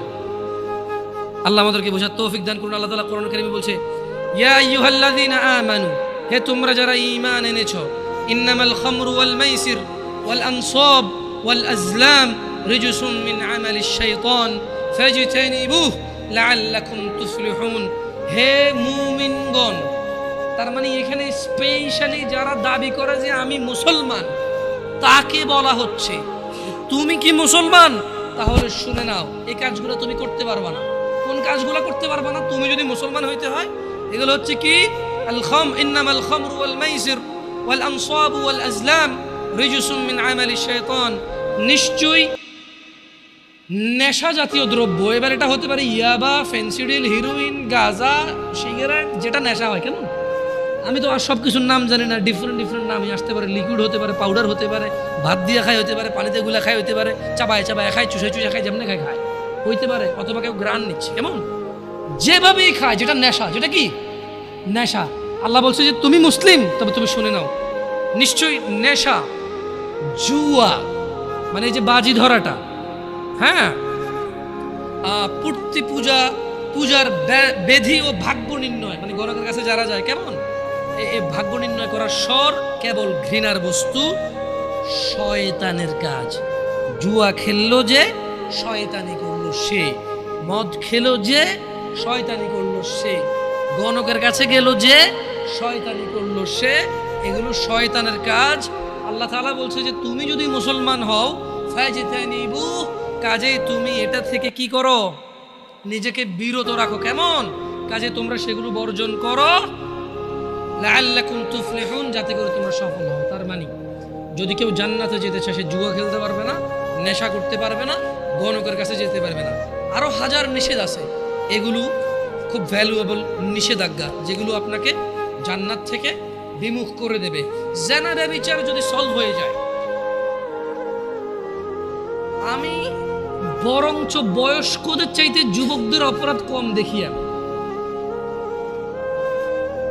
আমি পার্সোনালি বয়স্কদের চাইতে যুবকদের অপরাধ কম দেখি, কিন্তু এই বয়স্ক অপরাধীগুলাই যুবক অবস্থায় ভালো ছিল। আজকের এই যুবক ভালো ছেলেগুলাই বয়স্ক হয়ে খারাপ হয়ে যাচ্ছে। আমি শুধু ইয়াংদের মধ্যে জেনার প্রবলেমটা বেশি পাইছি, আর নেশা জেনার। কিন্তু যারা মিডল এজ, তারা ঘুষ খায়, জাগা জমি নিয়ে মিশা কথা কয়, কাজকর্মে ফাঁকি দেয়, মা বাপের সাথে প্রচুর অবহেলা এবং প্রচুর ইগনোর করে বাবা মাকে। নিজের উপার্জনটা শুধু নিজের মনে করে, বউ আর বাচ্চার মনে করে, বাপ মায়ের মনে করে না। বাপ মাকে ভাগ করে দেয় যে 4 ভাই আছি, আমি কেন একা করব? তোমার মেয়ে শহরের ওই ফ্ল্যাট পাইছে, আমি কি একা পাইছি? এটা আমি যুবকদের চাইতে মিড এজ এবং বড় এজের পুরুষদের অপরাধ বেশি দেখি। ওয়াল্লাহি আমার যুবক ভাই এবং যুবক বোন, এরা যদি নিজেকে জিনা থেকে সরাই নিয়ে আসতে পারে, সুবহানাল্লাহ সুবহানাল্লাহ, ওরা পৃথিবীর উন্নত চরিত্রের অধিকারী হতে পারবে। কারণ ওরা এখনো ঘুষ খাওয়ার সুযোগ আসে নাই, খায় না। যে নিজেকে জিনা থেকে বাঁচাবে, সে ঘুষ থেকেও বাঁচাবে। সিম্পল কথা না। দেখো যুবক ভাইরা আমার, আমাদের রব বলেছেন মুহাম্মদ সাল্লাল্লাহু আলাইহি সাল্লামকে, কুল, হে নবী বলে দিন, ইন্নামা হাররামা রাব্বিয়াল ফাওয়াহিশ, নিশ্চয়ই আমার রব হারাম করেছে অশ্লীলতাকে, মা যাহারা মিনহা ওয়া মা বাতন, যা প্রকাশ্যে এবং গোপনীয়তায়। মানে যেটা তুমি ফেসবুকে প্রেমিকার ছবি ছেড়ে দাও, বা যেই মেয়ে নিজেই নিজের ছবি ছেড়ে দেয়, বা যেই ছেলে তার মা বা বউয়ের ছবি ছেড়ে দেয়, মানে এইগুলো প্রকাশ্য অপরাধ। যে কোন কর্নারের দোকানে তালতলা, আমতলা, জামতলাতে গিয়ে একদম জনসম্মুখে বসে বসে সিনেমা নাটক দেখে, ওটা হচ্ছে প্রকাশ্য অপরাধ, প্রকাশ্য অশ্লীলতা। যে বসে বসে নিজে মোবাইলে দেখে, এটা হচ্ছে গোপনে অপরাধ, গোপনে অশ্লীলতা। তো আল্লাহ তাআলা বলছেন যে হে নবী আপনি বলে দিন, নিশ্চয়ই আমার রব নিষেধ করেছেন এমন অশ্লীলতাকে যেটা প্রকাশ্যে এবং যেটা অপ্রকাশ্যে বা গোপনে। ওয়া আন তাকুলু আলাল্লাহি মা লা তা'লামুন, আর তিনি নিষেধ করেছেন, হারাম করেছেন আল্লাহ সম্বন্ধে এমন কিছু বলা যেটা সম্পর্কে তোমার কোনো কি নেই, ধারণা নেই। দেখুন যুবক ভাই ও বোনরা আমার, আন আবি হুরায়রা রাদিয়াল্লাহু আনহু قال قال النبي صلى الله عليه وسلم لا يزني الزاني حين يزني وهو مؤمن, নিশ্চয়ই কোন জেনাকারী যখন জেনা করে, জেনা অবস্থায় তার ঈমান থাকে না, সে বেঈমান থাকে তখন। ওয়ালা ইয়াশরাবুল খামরা হিনা ইয়াশরাবু ওয়া হুয়া মুমিন, এবং কোন নেশাগ্রস্ত ব্যক্তি যখন সে নেশা করে তখন সে মুমিন অবস্থায় থাকে না। কেমন এই জিনিসটা আমাদের খুবই খুবই গুরুত্ব দিয়ে ভাবতে হবে। যখন কেউ জানা করে, মুহাম্মদ সাল্লাল্লাহু আলাইহি ওয়াসাল্লাম বলছেন যে তখন তার ঈমান থাকে না।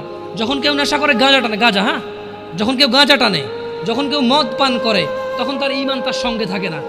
এইটা খুবই বিপজ্জনক সিচুয়েশন। ওই অবস্থায় যদি কেউ মারা যায় তাহলে সে একেবারে সোজা ঈমান ছাড়া মরে গেল। আর যে ঈমান ছাড়া মরে গেল তার হিসাব ছাড়া জাহান্নাম হয়ে যাবে। যে ঈমান ছাড়া মরে গেল তার হিসাব ছাড়া জাহান্নাম হয়ে যাবে। যে ঈমান নিয়ে মরল তার হিসাব হয়ে ফয়সালা হবে। যে ঈমান ছাড়া মরে গেল, বেঈমানের হিসাব একটাই, সে জাহান্নামী। যে আল্লাহ এবং তার রাসূলের প্রতি ঈমান রাখে না, আখিরাতের প্রতি ঈমান রাখে না, যে বেঈমানি করে আল্লাহর সাথে, তার বিধান হচ্ছে সে চিরস্থায়ী জাহান্নামী হয়। কেমন? এটা খুব ইম্পর্টেন্ট এই হাদিসটার ব্যাপারটা। ওয়ালা ইয়াসরিকু হিনা ইয়াসরিকু ওয়া হুয়া মুমিন, কোন চোর চুরি করা অবস্থায় ঈমানদার থাকে না। ঘুষখোর যখন ঘুষ নেয় তার ঈমান চলে যায়। ঘুষখোর যখন ঘুষ নেয় তখন তার ঈমান থাকে না। কাউকে বাধ্য করে কারো ট্রাক থেকে মাল নামায় ফেলে, যে ট্রাকের ড্রাইভার যখন 13 লিটার তেল 2 লিটার বের করে চুরি করে 11 লিটারের স্লিপকে যখন 13 লিটার লেখে, তখন তার ঈমানটা চলে যায়। ওই অবস্থায় সে মুমিন থাকে না। যখন কোনো কর্মজীবী মানুষকে বলেছে তুমি এই কাজটা করবা, সে কাজ করে, বিশ্রামের প্রয়োজনে বিশ্রাম করে, কিন্তু সে কাজ করে, বিশ্রাম করে। আন আয়েশা রাদিয়াল্লাহু তাআলা আনহা قال, আয়েশা রাদিয়াল্লাহু তাআলা আনহা থেকে বর্ণিত, তিনি বলেন আন্না রাসূলুল্লাহ সাল্লাল্লাহু আলাইহি ওয়াসাল্লাম, আল্লাহর নবী সাল্লাল্লাহু আলাইহি সাল্লাম قال, তিনি বলেছেন, ইয়া উম্মাতা মুহাম্মদ, হে উম্মতে মুহাম্মদ, মা আহাদুন আগিয়ারা মিনাল্লাহ, হে মুহাম্মদ সাল্লাল্লাহু আলাইহি সাল্লামের উম্মত নারী এবং পুরুষরা, তোমাদের মধ্যে কেউ আল্লাহর চাইতে বেশি আত্মমর্যাদা বোধ রাখো না। ও উম্মতে মুহাম্মদরা, ও মুহাম্মদ সাল্লাল্লাহু আলাইহি সাল্লামের যুবক উম্মত, বৃদ্ধ উম্মত, নর এবং নারী উম্মত, তোমরা যারা মনে করো তোমরা উম্মতে মুহাম্মদ, তোমরা যারা মনে করো আখিরাতে তিনি তোমাদেরকে সুপারিশ করুক, তিনি বলছেন মা আহাদুন আগিয়ারা মিনাল্লাহ, এই পুরো পৃথিবীর যত মানুষ আছে এদের কেউ আল্লাহর মতো মর্যাদা রাখে না। আল্লাহ এর চেয়ে অনেক বেশি আত্মমর্যাদা বোধ রাখেন। আইয়ারা আবদাহু আও আমাতাহু তাজনি, আর এই মর্যাদাবান আল্লাহ সুবহানাহু ওয়া তাআলা তিনি এটা দেখতে চায় না ওনার কোনো বান্দা এবং বান্দি জিনা করতেছে, এটা আল্লাহ দেখতে চায়। সো জিনা করার পূর্বে তুমি এটা ভেবে নিও, ইয়া উম্মাতা মুহাম্মদ, হে মুহাম্মদ সাল্লাল্লাহু আলাইহি সাল্লামের উম্মতরা, লাউ তা'লামুন, যদি তোমরা জানতে, মা আ'লাম, যা আমি জানি, লাদহিকতুম কালিলা, তবে তোমরা অল্পই হাসতে, ওয়ালা বাকাইতুম কাসীরা, তোমরা অনেক বেশি বেশি কাঁদতে। বিটিএস এবং ট্রান্সজেন্ডার নিয়ে হালকা একটু কথা বলবো, বেশি কথা বলবো না, এরপরে প্রোগ্রাম আমি শেষ করে দেবো, কারণ মোটামুটি জি জি প্লিজ।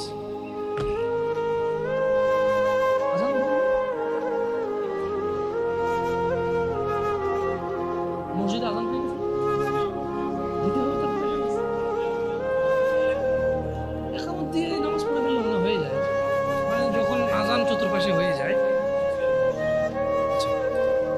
আসলে বিটিএস এবং ট্রান্সজেন্ডার খুব ইস্যু। বিটিএসটা নিয়ে অনেকে জানে না, আর আমরাও এত বেশি এটা নিয়ে মাথা ঘামাইছি, কিন্তু এতটা ঘামানো মনে করি না যে প্রবলেম হবে, কারণ এটা বাংলাদেশিরা কখনো অ্যাকসেপ্ট করবে না। কেমন, কারণ এটা ছেলে মেয়ের মতো সাইজে আছে।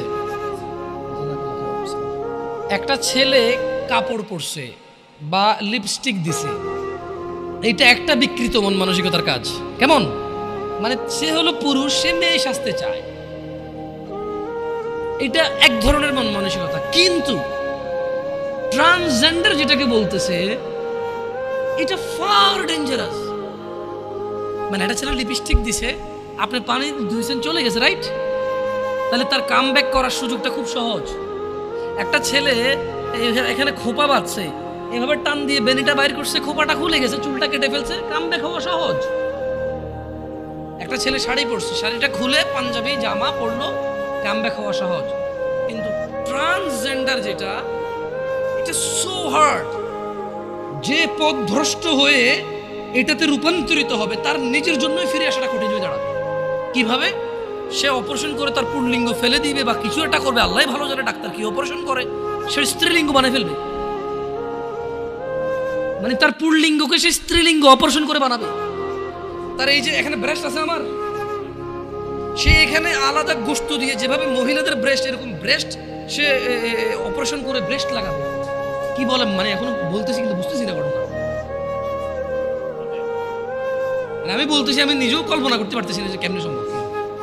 বাট এটা ইউরোপে কিছু টক শো দেখলে বোঝা যায়। বাংলাদেশেও কিছুদিন আগে একটা কলেজে এরকম চান্স পেতে চাইছিল একজন। তার মানে যারা নিউজ বা সংবাদকর্মী আছে, ওনারা খুব হাইলাইট করতেছে, ওনারা ফিলিস্তিনের পক্ষ বলে, আবার এগুলোর পক্ষ বলে, বুঝছে ওনার অবস্থা। যাই হোক, তো মানে একটা কথা মনে রাখিও ভাইরা আমার, তোমরা বা তোমাদের ছোট ভাই বা তোমাদের ছেলে সন্তানের যুগ বড়ই কঠিন যুগ আসতেছে। তোমরা তোমাদের পরিবারে ঘোষণা দিয়ে দাও রবের পক্ষ থেকে। রব বলছে লাআনাহুল্লাহ, আল্লাহর লানত করেন। আল্লাহ অভিশাপ করেছেন কাকে? ওয়াকালা লাআত্তাখিযান্না মিন ইবাদিকা নাসীবাম মাফরুদা। আল্লাহ তাকে লানত করেন এবং শয়তান বলে, শয়তান কি বলে? আমি অবশ্যই আপনার বান্দাদেরকে এক নির্দিষ্ট অংশকে আমার অনুসারী করে নেব। তো কিভাবে অনুসরণ করবে? আল্লাহ শয়তানকে লানত করেছে। এভাবে হাঁটাহাঁটি করিয়েন না, কেন ক্লোজ করে দিতে হবে না? খুব সিম্পল, যখন বের হবে একটা কার্টন ধরে রাখবেন, সব একটা একটা বের হয়ে যাবে। ওই হুল্লোর কদিন পরে জিলাপিও দিবেন আপনার মনে হচ্ছে। কি ভাই, ঢাকা শহরে এরা থাকে, কেউ বিস্কিট খাওয়ার জন্য এখানে আসছে না, দিচ্ছেন, আল্লাহ কবুল করুক, ভালো কাজ, ভালো কাজ। কিন্তু ঢাকায় মানে এই বনশ্রী এলাকায় যে লোক থাকে, তার ভাড়া মিনিমাম 20,000 টাকা। আমি খেয়াল করে দেখছি, এখানে এর নিচে ভাড়া নাই। তো আপনার বিস্কিট খেয়ে কতটুকু উপকার হয়ে যাবে, লাভ হয়ে যাবে, দরিদ্রতা কমে যাবে। আউযুবিল্লাহি মিনাশ শাইতানির রাজিম। আল্লাহ তৌফিক দান করুক, যারা দিছে আল্লাহ কবুল করুক, আর যারা খাইছেন দোয়া করি। না, খাওয়া যাবে, এটা তো মানে এটা ভালো প্রচলন। আউযুবিল্লাহি মিনাশ শাইতানির রাজিম। লাআনাল্লাহ, আল্লাহ শয়তানকে লানত করেছেন। আর শয়তান আল্লাহকে বলতেছে যে নিশ্চয়ই আমি আপনার বান্দাদের একটা অংশকে আমার অনুসারী করে নেব। কিভাবে?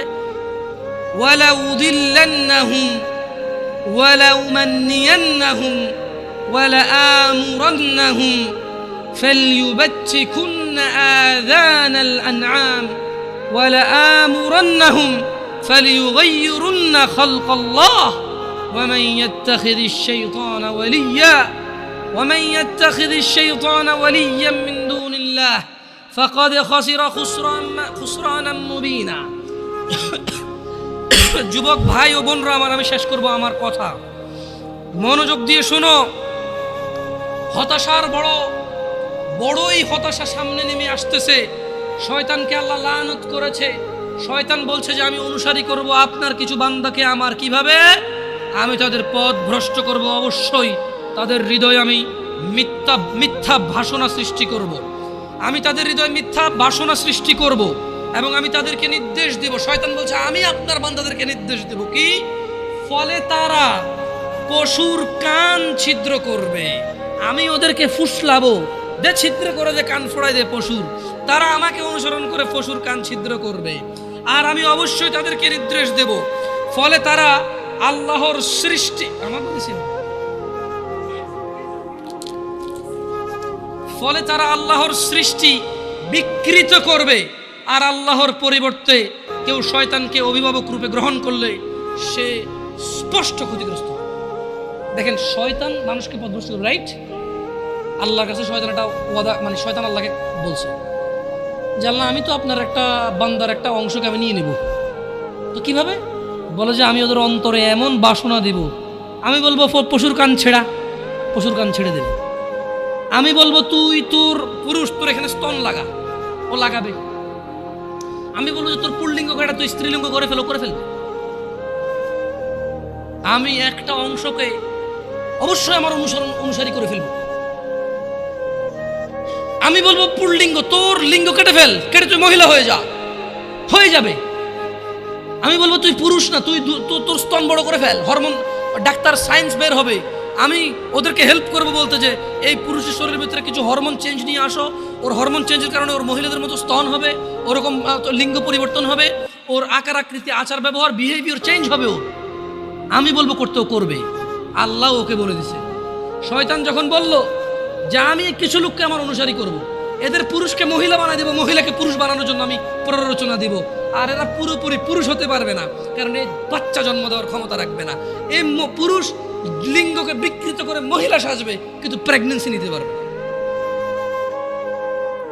ভবিষ্যতে হইতে পারে, ওই যে টেস্ট টিউব না কি কয়, অবিবাহিত মহিলার পেটে বাচ্চা আসতেছে, টেস্ট টিউবের মাধ্যমে। শয়তান বলছে যে আমি ওদেরকে বাসনা সৃষ্টি করব, আর আমি যা বলবো তা করবে। তো কটুক আমি ওদেরকে বলবো আল্লাহ আপনি যে সৃষ্টি করছেন সুন্দর, এটাকে পরিবর্তন করতে বলবো, ওরা পরিবর্তন করে ফেলে। আর এই ট্রান্সজেন্ডার মানে ট্রান্স ম্যান বা ট্রান্স ওমেন, এটার তো জ্বলন্ত চূড়ান্ত প্রমাণ। অনেকে কিন্তু ট্রান্সজেন্ডারটাকে হিজড়া মনে করতেছে, না, হিজড়া এটা আল্লাহর সৃষ্টি, এটাই সৌন্দর্য আল্লাহর, এটা কিন্তু আল্লাহর বিকৃত সৃষ্টি না। আপনি যেরকম আল্লাহর সুন্দর সৃষ্টি, মহিলা যেরকম আল্লাহর সুন্দর সৃষ্টি, হিজড়াও আল্লাহর সুন্দর সৃষ্টি। কিন্তু এই ট্রান্সজেন্ডার এটা হচ্ছে বিকৃতি, এটা আল্লাহ সৃষ্টি করে, এটা ওরা বানাচ্ছে। আল্লাহ ওদেরকে বলে দিয়েছে, শয়তানকে বলে দিয়েছে তুই যাদেরকে ডাকবি আর যারা তোর এই ফুসলানি ফাসলানিতে চলে আসবে, কেমন? আল্লাহ বলছে ওয়ামান ইয়াত্তাখিযিশ শাইতানা ওয়ালিয়্যাম মিন দুনিল্লাহ ফাকাদ খাসিরা খুসরানাম মুবিনা। যারা তোমার উপদেশ নিয়ে তোমাকে অভিভাবক হিসেবে গ্রহণ করবে, তারাই হবে স্পষ্ট ক্ষতিগ্রস্ত। আল্লাহ আমাদেরকে বোঝার তৌফিক দান করুন। দিনী ভাইয়েরা, আত্মহত্যা নিয়ে কথা বলার ইচ্ছা ছিল, আজকে লম্বা করব না আলোচনাটা। আপনারা অনেকেই আসছেন আমাকে কথা বলতে বলেছে আধুনিক সমাজে যুব সমাজের সমস্যার সমাধান। যুবক ভাই, তুমি সিসি ক্যামেরা যেরকম মানুষকে দেখে, আল্লাহ ফেরেশতা নিয়োগ দিয়েছে এবং আল্লাহ নিজেও দেখে। সিসি ক্যামেরা যেরকম রেকর্ডিং হয় তোমার কৃতকর্ম, আল্লাহ ফেরেশতা দিয়ে রাখছে, ওরা লিখে রাখে তোমার কৃতকর্ম। এই জিনিসটা তোমাকে আমি সমস্যার সমাধানটা বলে দিচ্ছি যে তুমি কিরামান কাতিবিন, সম্মানিত লেখক বর্গ, বোন আমার, ভাই আমার, তোমাদের উভয়কে আমি বলতেছি, তোমরা শুধু সিসি ক্যামেরার উদাহরণটা নিয়ে নিজেদেরকে শুধরাই ফেলো। তোমাদের আর কোনো উপায় নাই, সমাধান একটাই। সিসি ক্যামেরা যেমন তুমি সামনে অ্যাক্টিভিটি করবা, ও তোমার দেখবে, রেকর্ড করবে এবং রেকর্ড রেখে দেবে, যখন খুশি কেউ দেখতে পারবে আর তোমার বিচার করতে পারবে। যদি তুমি কাউকে খুন করো, যদি তুমি চুরি করো, তোমার বিচার হবে অনুযায়ী। আল্লাহ সুবহানাহু ওয়া তাআলা দেখে এবং তিনি লেখকবর্গ রেখে দিয়েছে, ওরা রেকর্ড করে। আল্লাহ তাআলা দেখে এবং লেখকবর্গ রেকর্ড করে, আল্লাহ এটা হিসাব দেখবে, যখন খুশি বিচার করবে। সো এইটাকে মাথায় রেখে তোমরা অপরাধ থেকে ফিরে আসো। আকুলু কওলি হাযা ওয়াস্তাগফিরুল্লাহ লি ওয়া লিসাইরিল মুমিনিন ফাস্তাগফিরু ইন্নাহুল গফুরুর রহিম। সুবহানাকাল্লাহুম্মা ওয়া বিহামদিকা আশহাদু আল্লা ইলাহা ইল্লা আনতা আস্তাগফিরুকা ওয়া আতুবু ইলাইক। আসসালামু আলাইকুম।